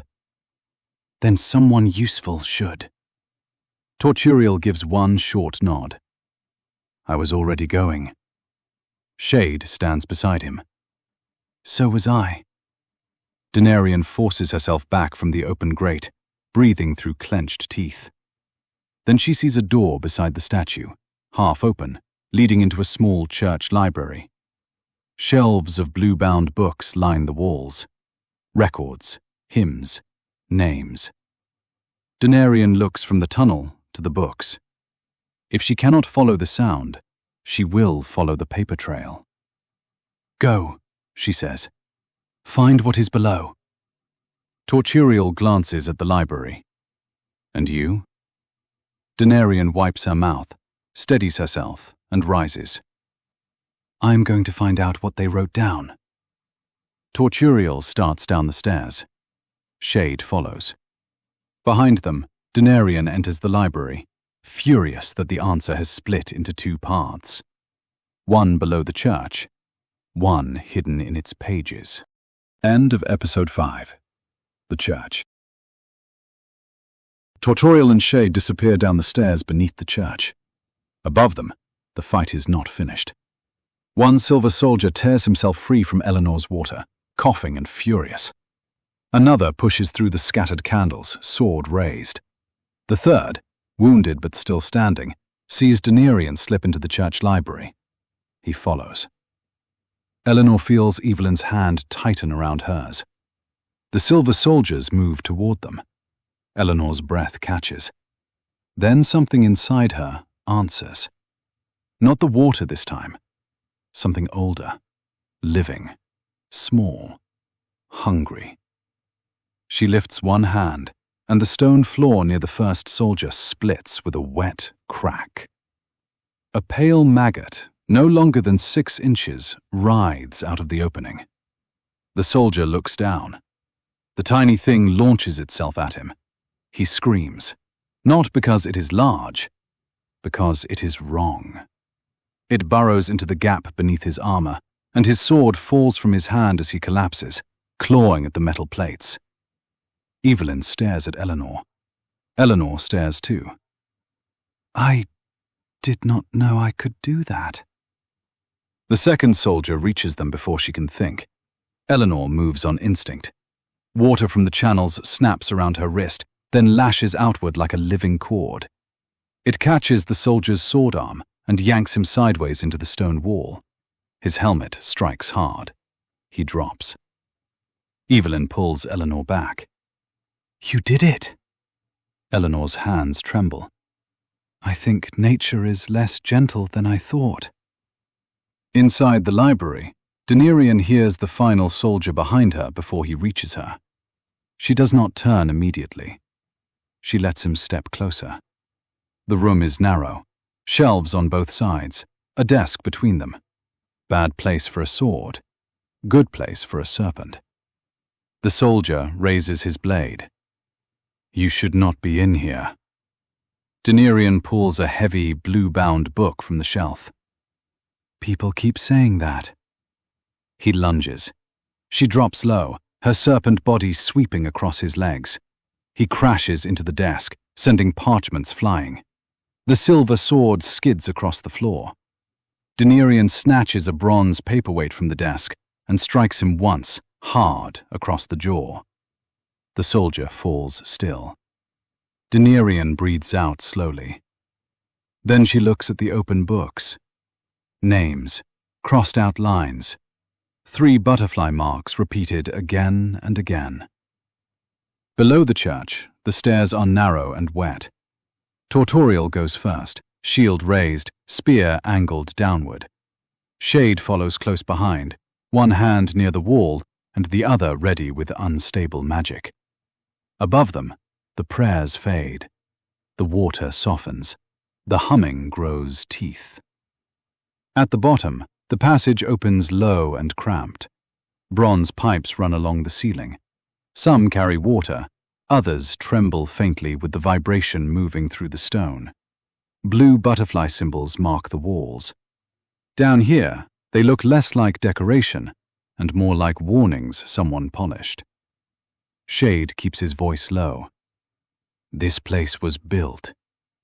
Tortorial steps over a dark stain on the floor. Good, then someone knows where the exit is. They move deeper. The humming shifts as they walk, sometimes ahead, sometimes behind, refusing to stay in one place long enough to trust. Then another sound joins it. A thin note from strings.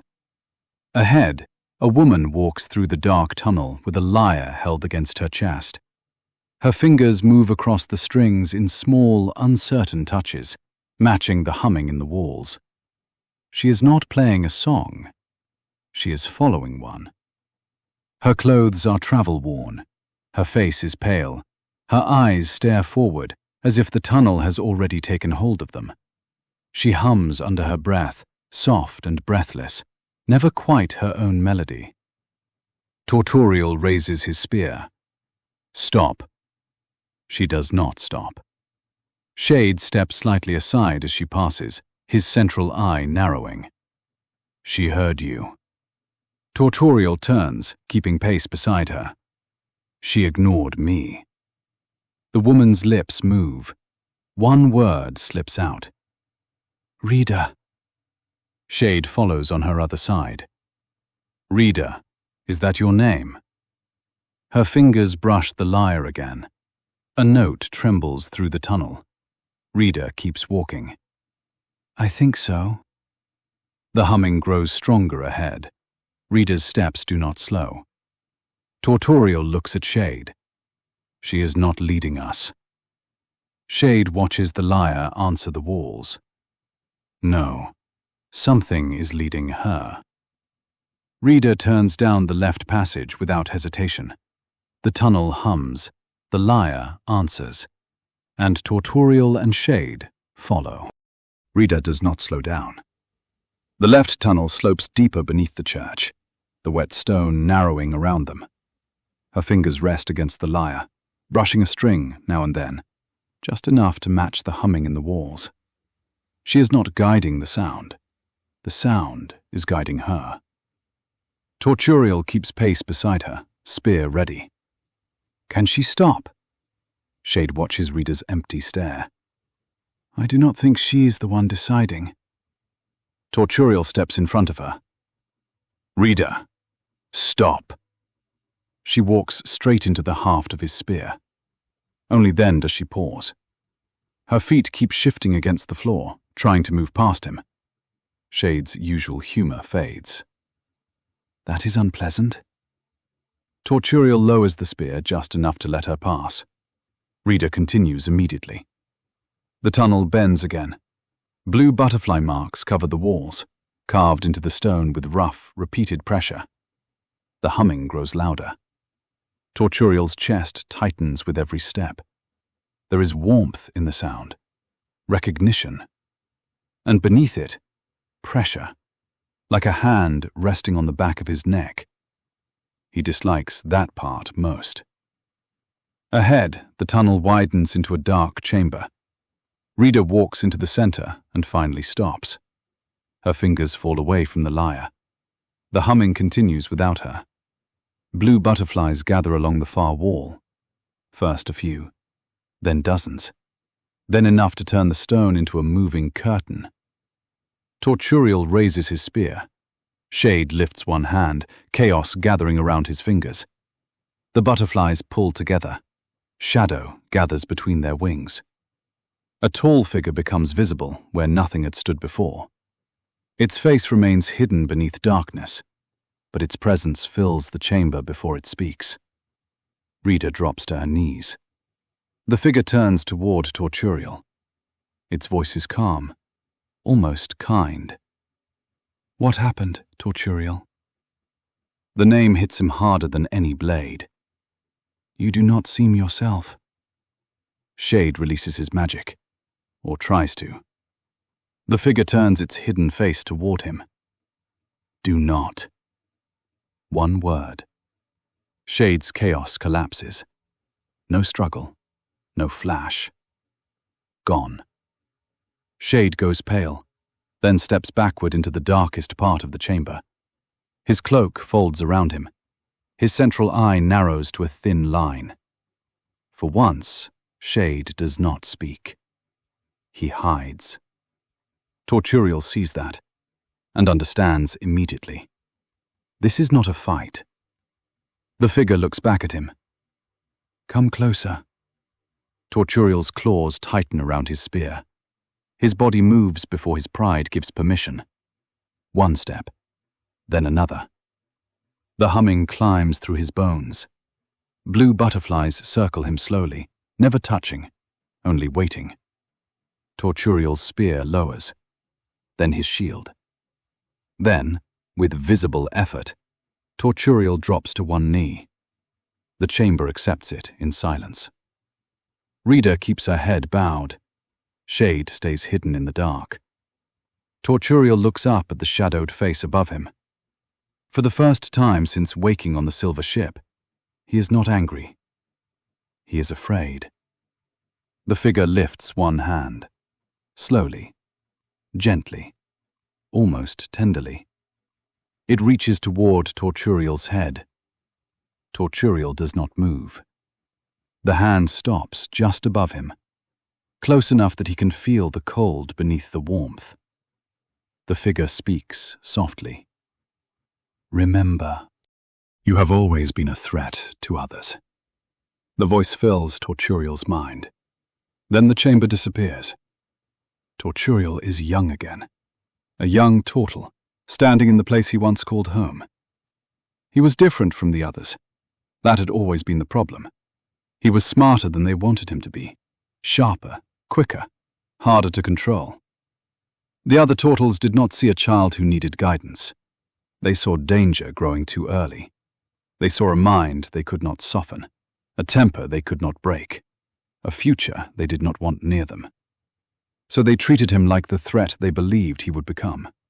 They pushed him away, mocked him, warned others about him. Every glance told him the same thing. You are wrong. You are dangerous.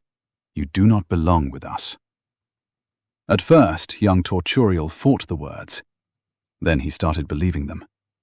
If they already feared him, why should he keep trying to be harmless? If they already called him a threat, why should he stay small for their comfort? The thought grew in him slowly. Then, all at once, he would become what they saw.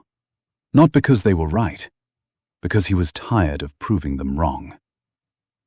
So he left. He walked away from the village and searched for power. Real power. The kind that could make every voice go quiet. The kind no one could laugh at. The kind no one could push aside. But the world outside did not give power easily. It gave hunger, cold, pain, loneliness, and anger. Always anger. Then, one day, when the anger had become the only warmth he trusted, a blue butterfly landed on his nose. Torturial froze. It was so small, so fragile. Its wings opened and closed in front of his eyes. And then, for the first time in as long as he could remember, the rage inside him went quiet. Not gone, quiet. His shoulders loosened. His breathing slowed. The world became softer around the edges. For one impossible moment, he felt peace. Then the butterfly flew away. The rage came back so suddenly it almost knocked him down. Torturial chased it, through trees, through mud, through fading light. The butterfly stayed just ahead of him, never too far, never close enough to catch. Then another appeared, and another. Soon the air was full of blue wings. They gathered between the trees, circling together until the space behind them darkened. A shadow took shape. A tall figure. A hidden face. A voice that knew exactly where to press. You want it back. Torturial stood among the butterflies, breathing hard. What? The quiet. The word struck deeper than any insult ever had. Torturial looked at the blue wings around him. The peace was still there, faint, close, waiting. His voice came out rough. Yes. The figure stepped closer. I can give it to you. Torturial wanted to refuse. He wanted to demand a price first. He wanted to be strong enough not to beg. But the memory of that silence inside his chest was too powerful. So the young turtle dropped to his knees. Please. The figure looked down at him. Then you will do my bidding. Torturial did not ask what that meant. He should have. But all he could think about was the quiet, the peace, the relief. So he bowed his head. I will. The butterflies closed around him. Blue light filled the forest. Pain moved through his body, sharp and beautiful. Something changed in his claws, in his eyes, in the anger he had carried for so long. It no longer felt heavy. It felt useful.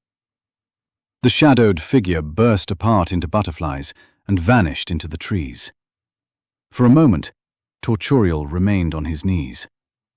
Then the quiet left again. Emptiness rushed in behind it. His eyes burned. When he opened them, they were blood red. And this time, when he thought of home. He did not think of belonging. He thought of return. Tortorial returned to his hometown. Not as the child they had pushed aside, not as the warning they had whispered about, as the thing they had helped create. The village looked smaller than he remembered. The houses, the paths, the faces, all of it smaller. For a moment, no one understood what had come back to them. Then they saw his blood-red eyes. They saw the sharpness in his claws. They saw the way the blue butterflies drifted around him without fear. Someone screamed. Tortorial moved. The memory does not show every strike. It does not need to. It shows doors breaking, bodies falling, shells cracking beneath rage that had waited too long for permission.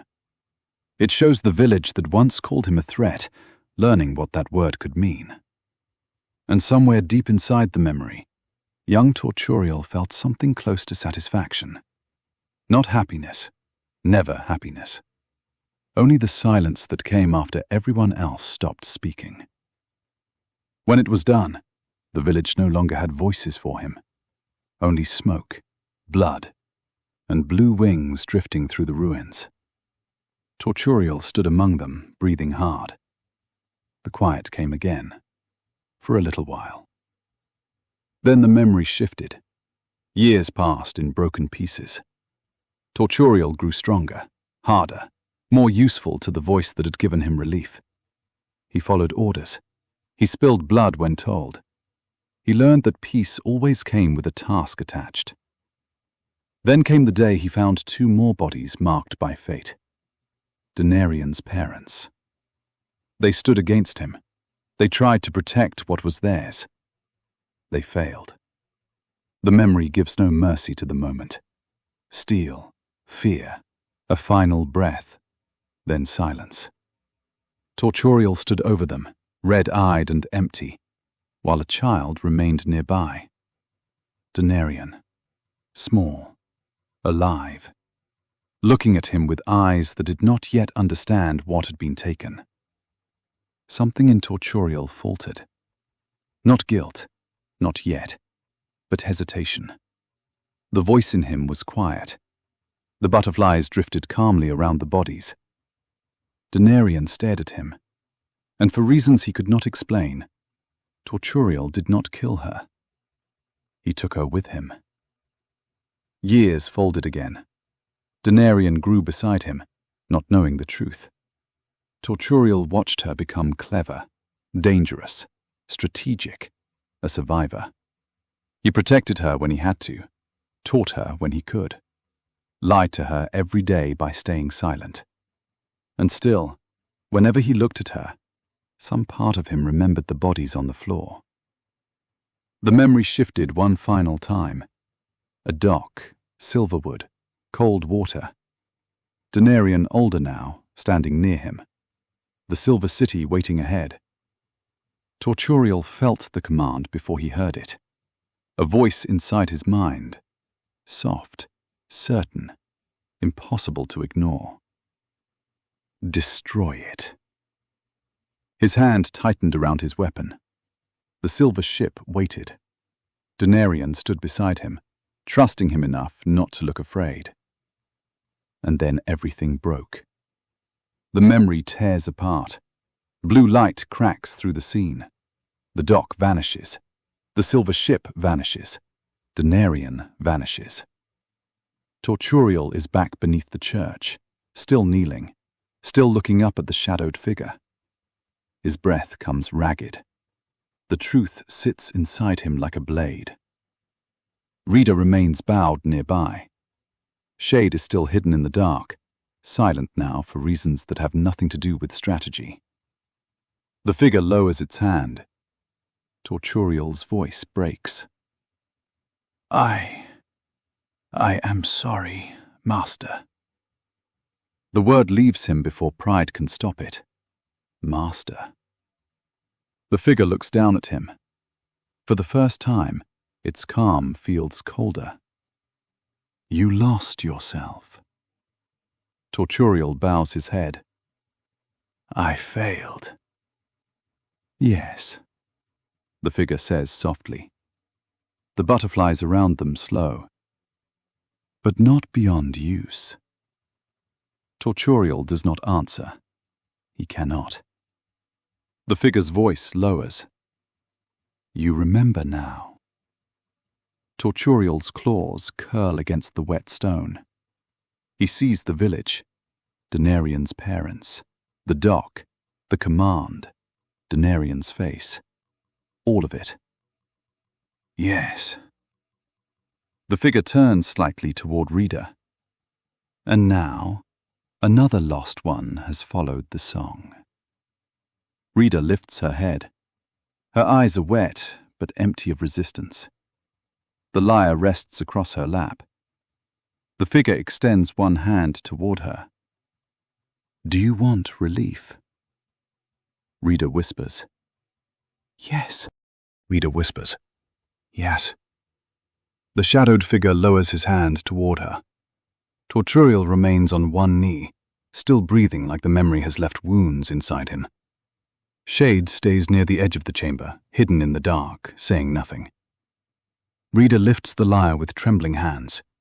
The strings give a soft sound without being touched. The figure speaks gently. Then let the weight leave you. His hand stops above her head. Blue butterflies gather around her shoulders, her hair, her fingers, her lyre.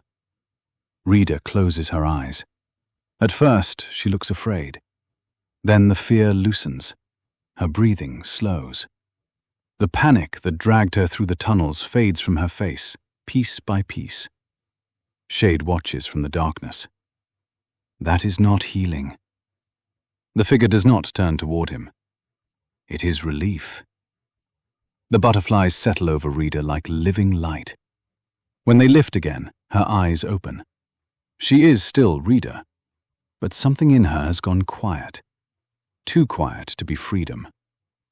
Torturial recognizes the calm now. He has felt it before. He has begged for it before. And remembering that makes his chest ache. Rita looks up at the figure. What do you need me to do? The question comes easily. That is the worst part. The figure's hidden face tilts slightly. Walk with him. Rita turns toward Torturial. Torturial looks away first.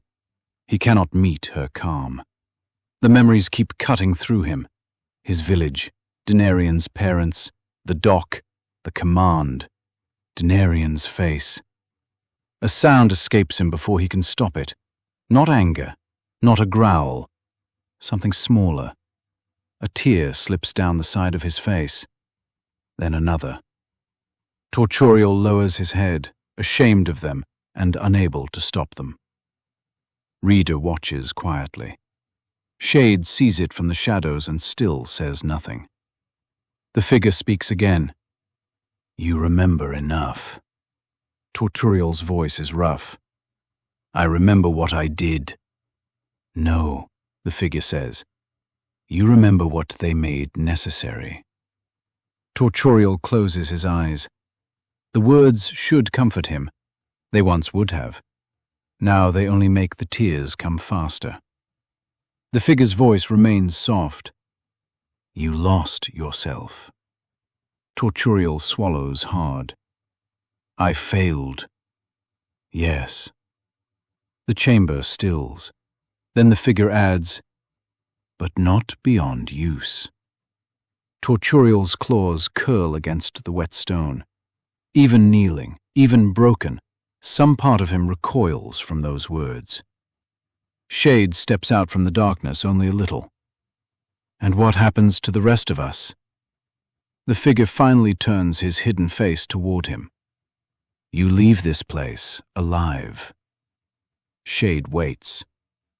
That sounds like only half a promise. It is the only half you need. The butterflies on the walls begin to move, opening a path through the dark. The humming shifts with them, no longer pulling Rita, pointing. Torturial rises slowly. His spear feels heavier in his hand than before. Rita begins walking. This time, she is not dragged by the liar. She follows the butterflies. Shade keeps his distance, careful now. Torturial stands still for one final breath, wiping his face with the back of his hand. It does not hide the tears, not really. Then he grips his spear and walks after Rita. Behind him, the chamber darkens. The figure fades into blue wings until only his voice remains. Good. The word follows Torturial into the tunnel. Not praise. Ownership. End of Episode 6. Uncovered. Torturial walks behind Rita in silence. Shade follows at a distance, still keeping close to the tunnel wall. No one mentions the tears. No one mentions the way Torturial knelt. No one mentions the voice that followed him into the dark like a collar. Rita moves ahead calmly now. Before, the tunnel had dragged her forward. Now she walks as if the path has already been explained to her. Her lyre rests against her chest, quiet at last. Torturial watches her and feels the sickness return. Not from the smell, from recognition. He knows that calm. He knows how beautiful it feels from the inside. The butterflies drift ahead of them, lighting the tunnel in small blue pulses. Then the shadowed figure's voice reaches them again. Not from behind, not from ahead, from the humming itself. You are not alone anymore. Rita lifts her face slightly. No. The answer comes easily. Shade slows. What does that mean? The butterflies pause in the air. Their wings move together. One rhythm, one pulse. The voice answers. The flutter carries what one soul cannot. Shade's central eye narrows. The flutter. Rita repeats it softly. The flutter. The word does not sound new in her mouth. It sounds remembered. Torturial grips his spear harder. That is not carrying. The voice remains gentle. Is pain nobler when it is carried alone? Torturial says nothing. He thinks of the blue butterfly on his nose, the quiet it gave him, the things he did to feel that quiet again. Rita looks back at him. Her eyes are calm now, but not empty. That makes it worse. It feels lighter, she says. Torturial's voice is rough. That is how it starts. Shade looks between them. He knows enough to hear the warning, not enough to understand it. The tunnel curves upward slightly. Somewhere far above, stone groans. A muffled sound travels through the walls, furniture dragging, a voice raised. Then silence. Shade turns his head. That came from above. The butterflies keep moving. Rita follows them. Torturial does too, though every step feels heavier than the last. Shade catches up beside him. Torturial?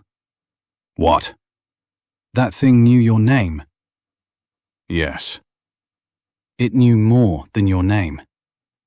Torturial keeps walking. Yes. Shade waits for more. None comes. For once, he does not force the question. The wrong word in this tunnel feels like a match near oil. Ahead, the passage splits again. The butterflies take the right path. The other path slopes downward, where the air smells wetter and worse. Rita turns right without hesitation. Shade looks down the darker passage. I assume we are not voting? Torturial's eyes stay on Rita. No. Because the butterflies decided? Because if we split now, we die separately. Shade accepts that. The right tunnel narrows into a passage lined with bronze pipes. Water runs through some of them. Others hum with the same low pulse as the church above. Rita touches one pipe with her fingertips. The butterflies gather around her hand. She smiles faintly. It is quieter when you stop fighting it. Torturial stops. His voice drops. Do not say that to me. Reader turns. For a heartbeat, something like confusion passes through her calm. Then it sinks beneath the peace again. I am sorry. The apology sounds real. That makes it hurt more. Torturial looks away. Shade watches him carefully. Whatever happened in the chamber has left marks no eye can see. But Shade can feel them in the way Torturial holds his spear, not ready to attack, ready to keep himself standing. The butterflies move onward, and somewhere above them, the church begins to shift again. Above the tunnels, the church begins putting itself back together. The silver soldiers are no longer fighting. One lies unconscious near the candles. One is being dragged toward the doors by blue-robed worshippers. The last sits against the wall, awake but silent, staring at the statue as if he has forgotten why he came. Eleanor stays near Evelyn, but her attention keeps returning to the open grate. Torturial and Shade are gone below. Denarian is in the library, and the humming has changed. It no longer sounds distant. It sounds busy. The old man walks through the broken candles with calm hands and a gentle face. Do not worry, he said. Disorder passes. Eleanor does not answer. Then the church doors open again. A familiar figure steps inside. The lizard-looking person from Ingrassia. The quiet one who had sat apart from everyone else, watching more than speaking. Now, standing beneath the blue church windows, she looks even stranger. Scales catch the candlelight along her face and neck. Her eyes move quickly from the broken candles to the wounded soldiers, to Eleanor and Evelyn. Eveline. Her voice is tense. What happened here? Eleanor answers quickly. We are still finding that out. Eveline looks toward the open grate. And that? Eleanor follows her gaze.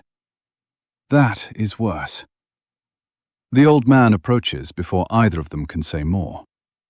In his hands is a small blue booklet, plain except for 3 butterflies pressed into the cover.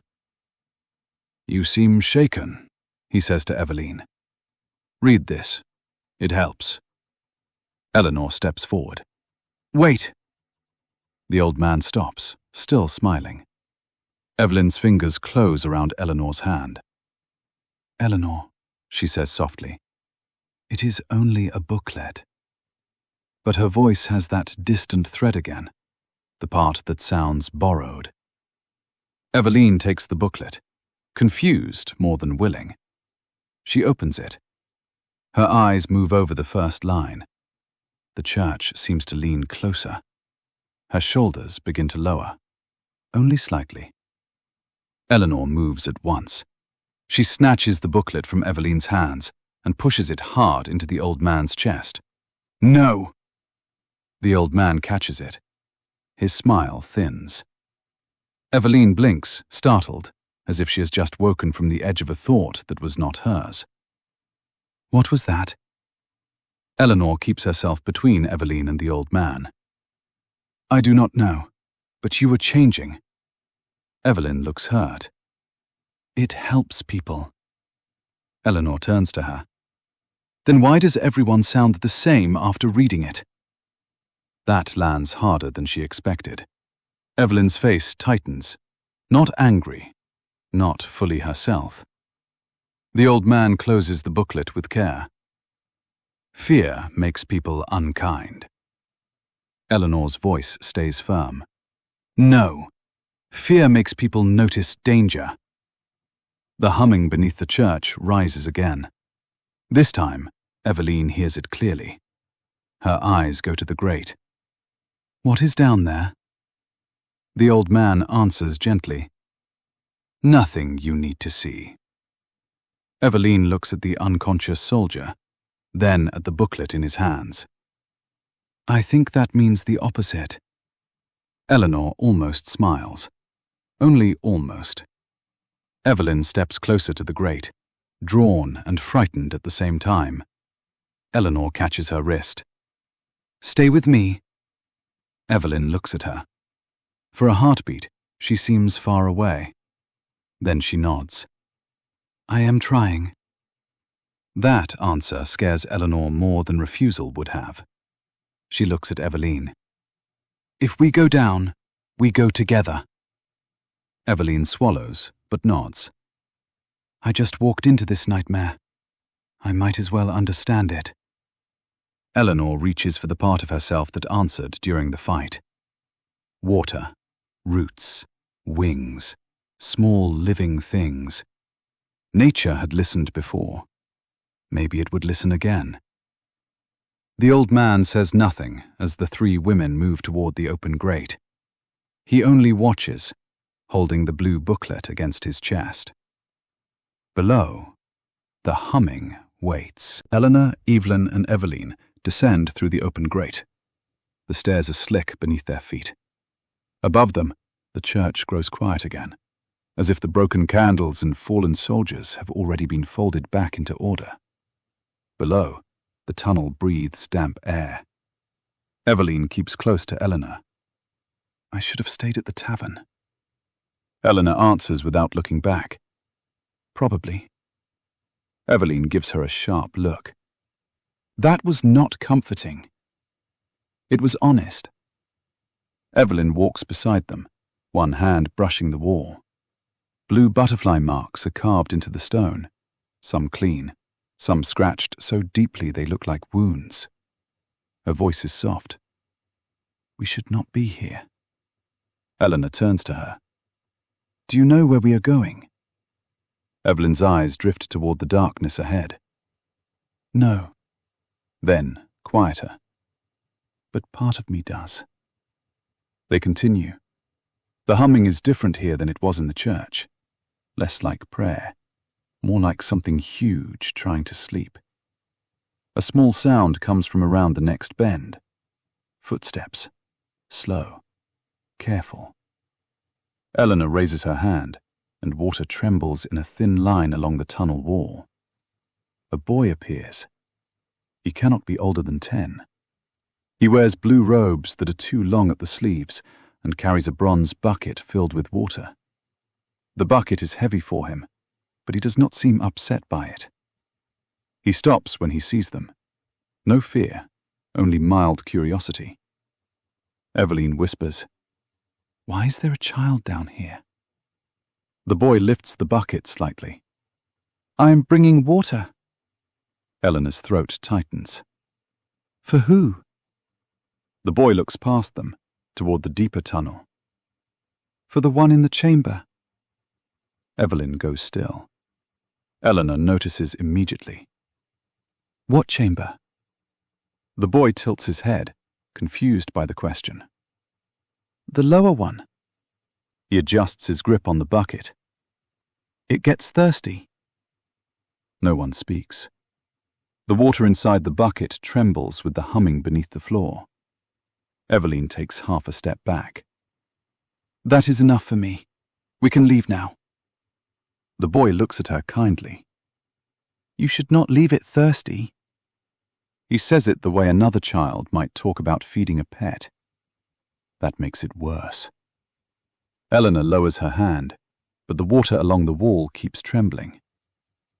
"Who told you to bring it water?" The boy smiles. "Everyone knows."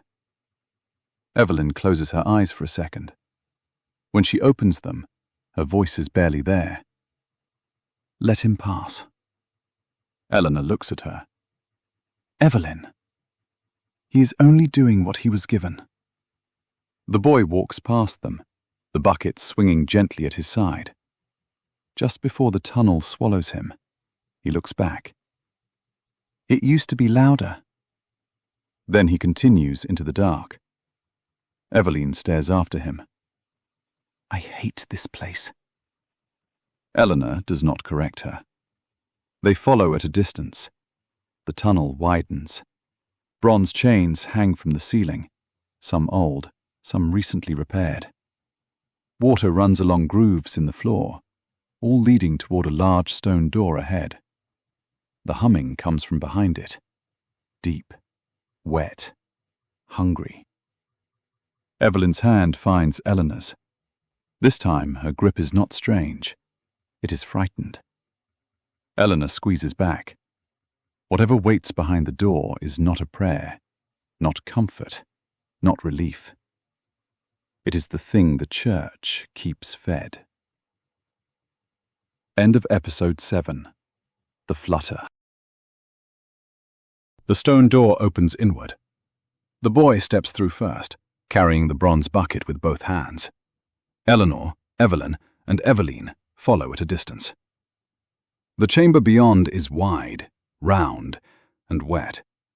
Water runs through grooves in the floor toward the center, where bronze chains hang from the ceiling in heavy loops.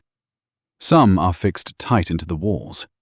Others lie broken across the stone. The boy walks to the middle of the chamber and places the bucket down. "It is here," he says calmly. Then, something moves in the dark.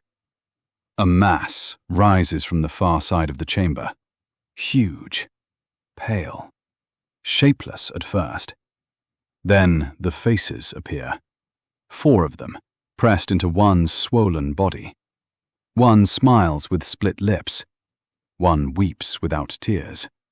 One snarls, teeth grinding against teeth. One hangs blank and loose, staring at nothing. All 4 mouths breathe at different speeds. The smell in the room thickens. Eveline whispers, "No." The boy nudges the bucket forward with his foot. "It gets thirsty." The smiling face turns toward him. A long, wet tongue drags across the stone and curls around the bucket. The water disappears in one pull. Eleanor grabs the boy's sleeve. "You need to leave." He looks confused. "But I brought the water." "Now." Evelyn pulls him back toward the door. The creature notices. All 4 faces shift at once. The chains snap tight as the body surges forward. Eveline screams and throws herself aside as a pale limb slams into the floor where she stood. Eleanor raises both hands. Water rushes from the floor grooves, twisting upward into a barrier. The blob hits it. The water bursts apart. Eleanor staggers. Evelyn catches her. "It is too strong." Eleanor hears the fear in Evelyn's voice. Real fear. That makes her move again.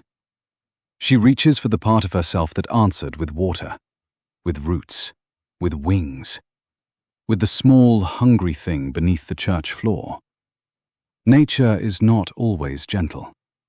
Sometimes it survives by becoming frightening. Eleanor drops to one knee. Her fingers press into the wet stone. Her breath shakes. Then her body changes. Bones shift. Hands split. Her shape grows dark and low, limbs stretching outward until a giant spider crouches where Eleanor had been. Eveline stares. Evelyn steps back, horrified and amazed at once. The spider lunges. Eleanor strikes the blob's side, fangs sinking into pale flesh. All 4 faces scream. For one heartbeat, it works. Then, the blank face turns toward her. The blob's body folds around the spider and slams her into the floor. Eleanor skids across the stone, legs scraping sparks from bronze chains. Eveline grabs a broken chain and swings it hard into the snarling face. The chain sinks into the flesh. The creature does not fall. It laughs with the smiling mouth. Evelyn pulls the boy behind her and reaches for Eleanor, but the chamber floor ripples beneath them. A limb rises from the wet stone and strikes Eveline across the side. She hits the wall and drops, gasping. Evelyn screams her name.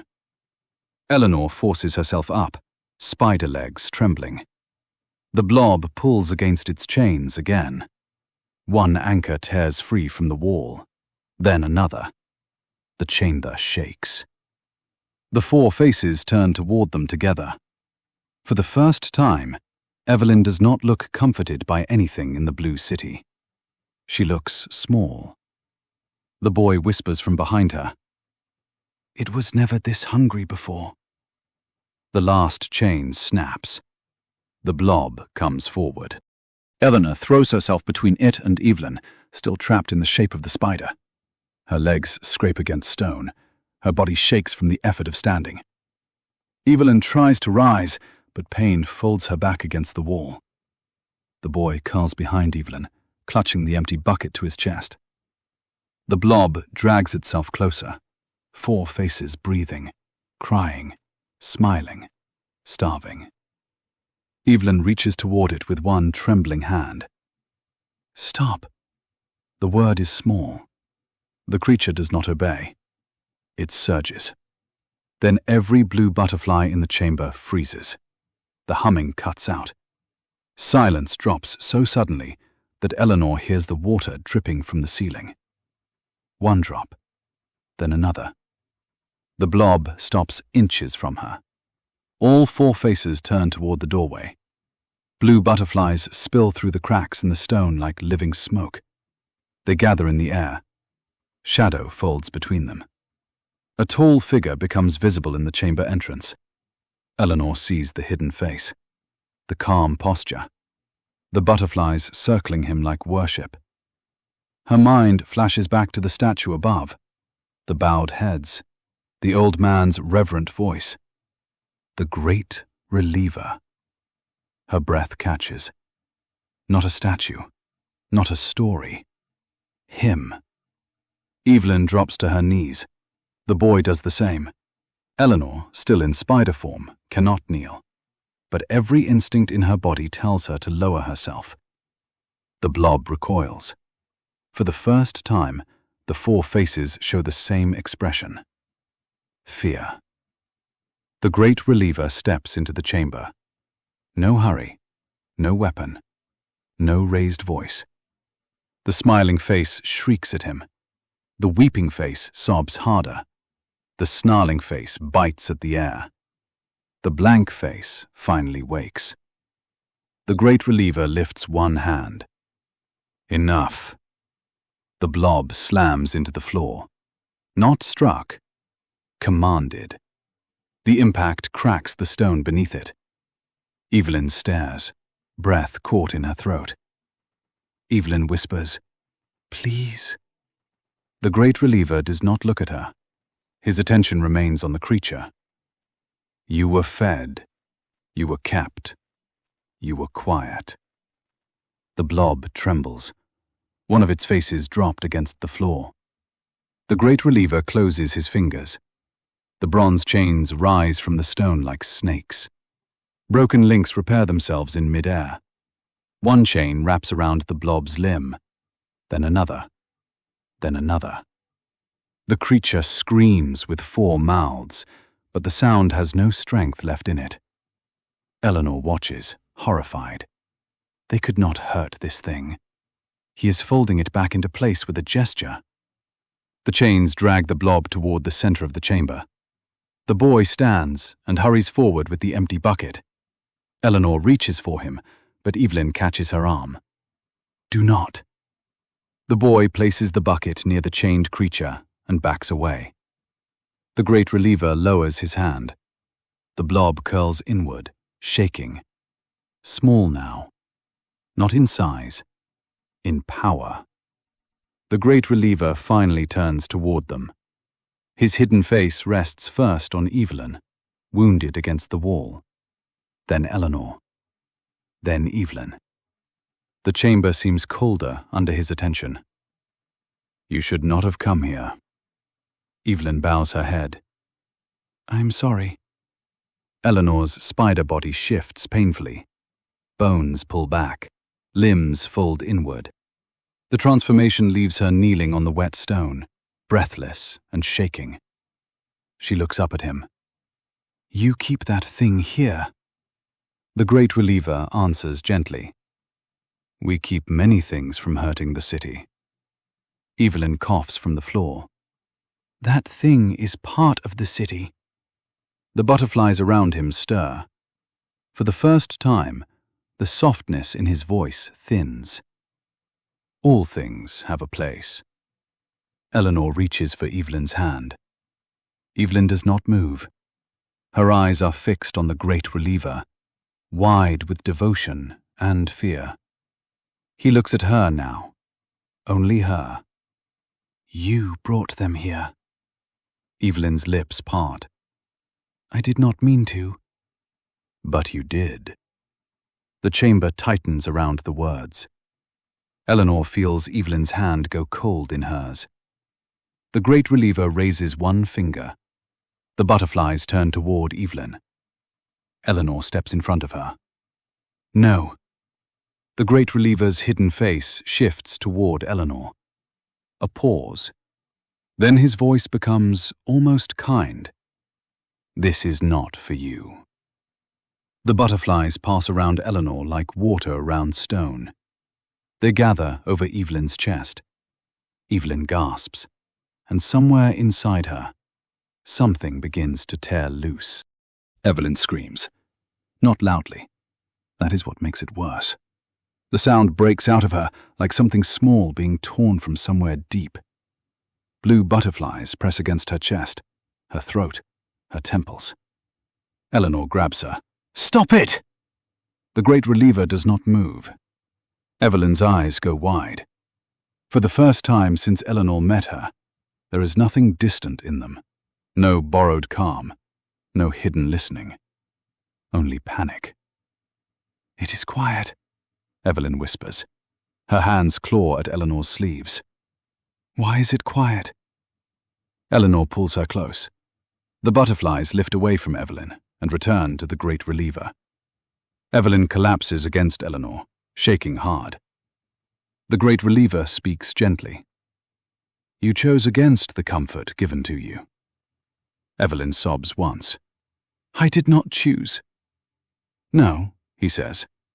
That is why it hurts. Evelyn forces herself to stand, one hand pressed against her side. We need to leave. Eleanor nods. She keeps one arm around Evelyn and reaches for the boy. Come with us. The boy looks toward the great reliever, then toward the chained thing in the center of the chamber.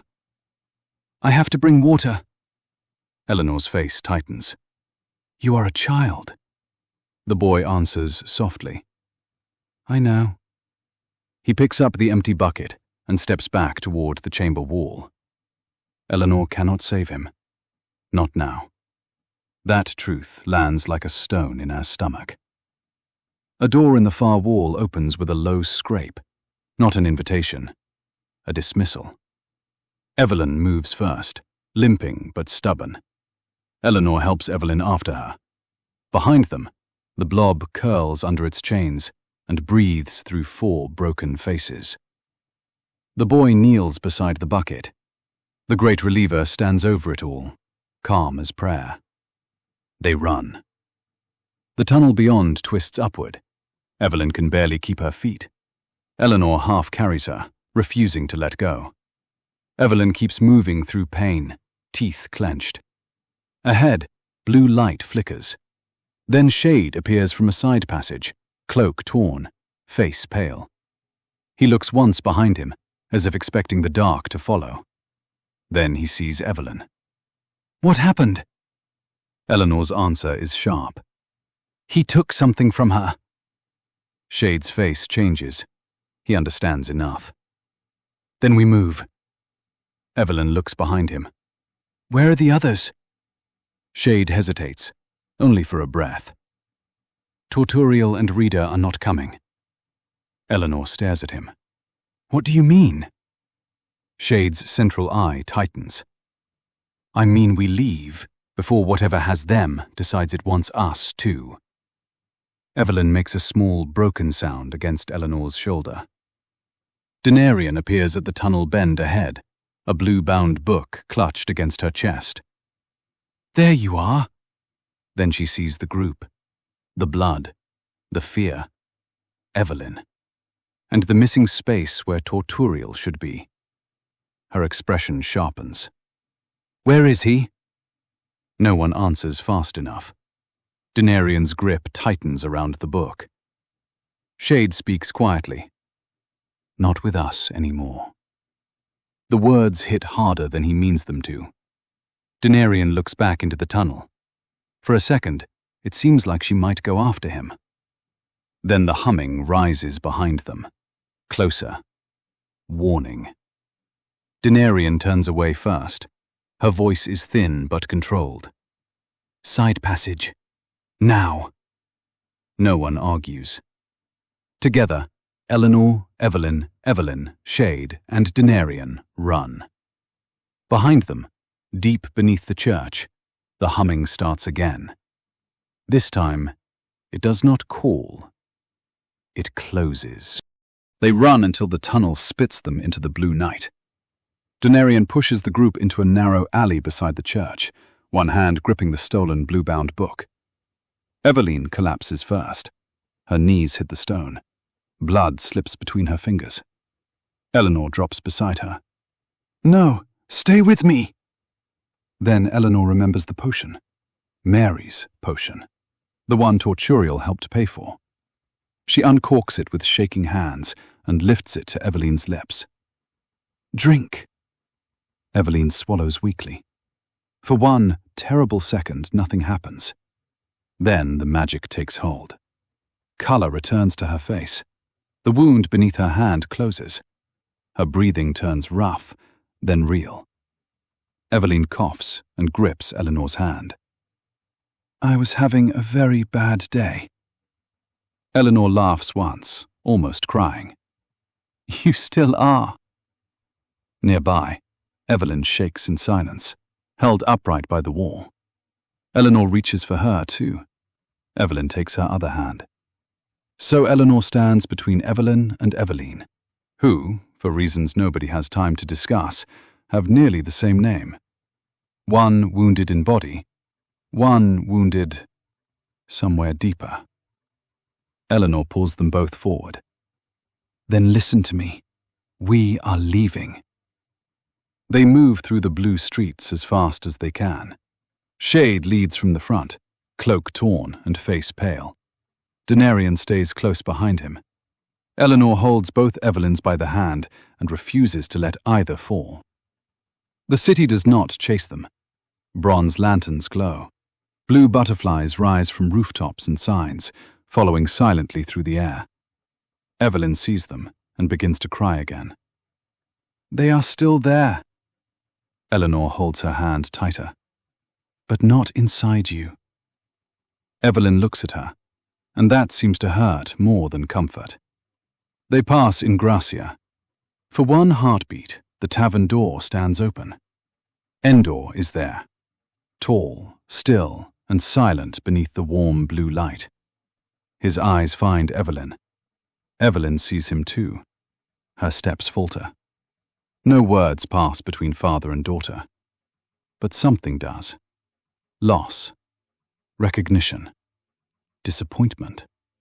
Maybe love, buried too deep beneath all the blue. Endor does not stop them. He only watches as Eleanor pulls Evelyn away. Evelyn looks between them, still pale but alive. Wait. Her voice is weak, but trying. Evelyn? Evelyn blinks through tears. Yes? Evelyn points at herself with a tired little motion. Evelyn. For one fragile second, the horror loosens its grip. Eleanor looks between them. That is going to be confusing. Evelyn breathes out something close to a laugh. We need nicknames. Evelyn's mouth trembles. Then the corner of it lifts. Later. Eleanor squeezes both their hands. Later, then. At the central path between the two halves of Sanguine, the group stops. Behind them, the blue city waits with open doors, warm lights, and gentle faces. Ahead, silver and gold towers rise in perfect silence.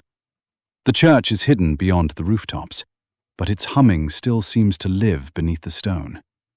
Torturial is there somewhere. Reader, too. There is no time left to bleed from it. Denarian's voice comes thin and controlled. We cross. Shade looks toward the silver side. I doubt it is safer. Safer is not the point, Denarian says. Different is. That is enough. They cross. No butterflies follow. The air cools. The sound of the blue city falls away behind them, cut clean at the border. Silver streets stretch ahead beneath pale lights. Golden lines trace the buildings in perfect patterns. Every surface looks cared for by hands that never leave fingerprints. It is beautiful. And empty, in a way the blue city never was. Evelyn leans against Eleanor. Denarian opens the stolen book under the silver light. Shade watches the perfect streets ahead. Evelyn breathes carefully, alive because of the potion. Evelyn leans against Eleanor, hollowed by silence. And across the divide, the blue city keeps its lost ones. Torturial. Reader. The Flutter. The night ends with the group alive. Not safe. Not whole. Alive. End of Episode 8. Cast Out.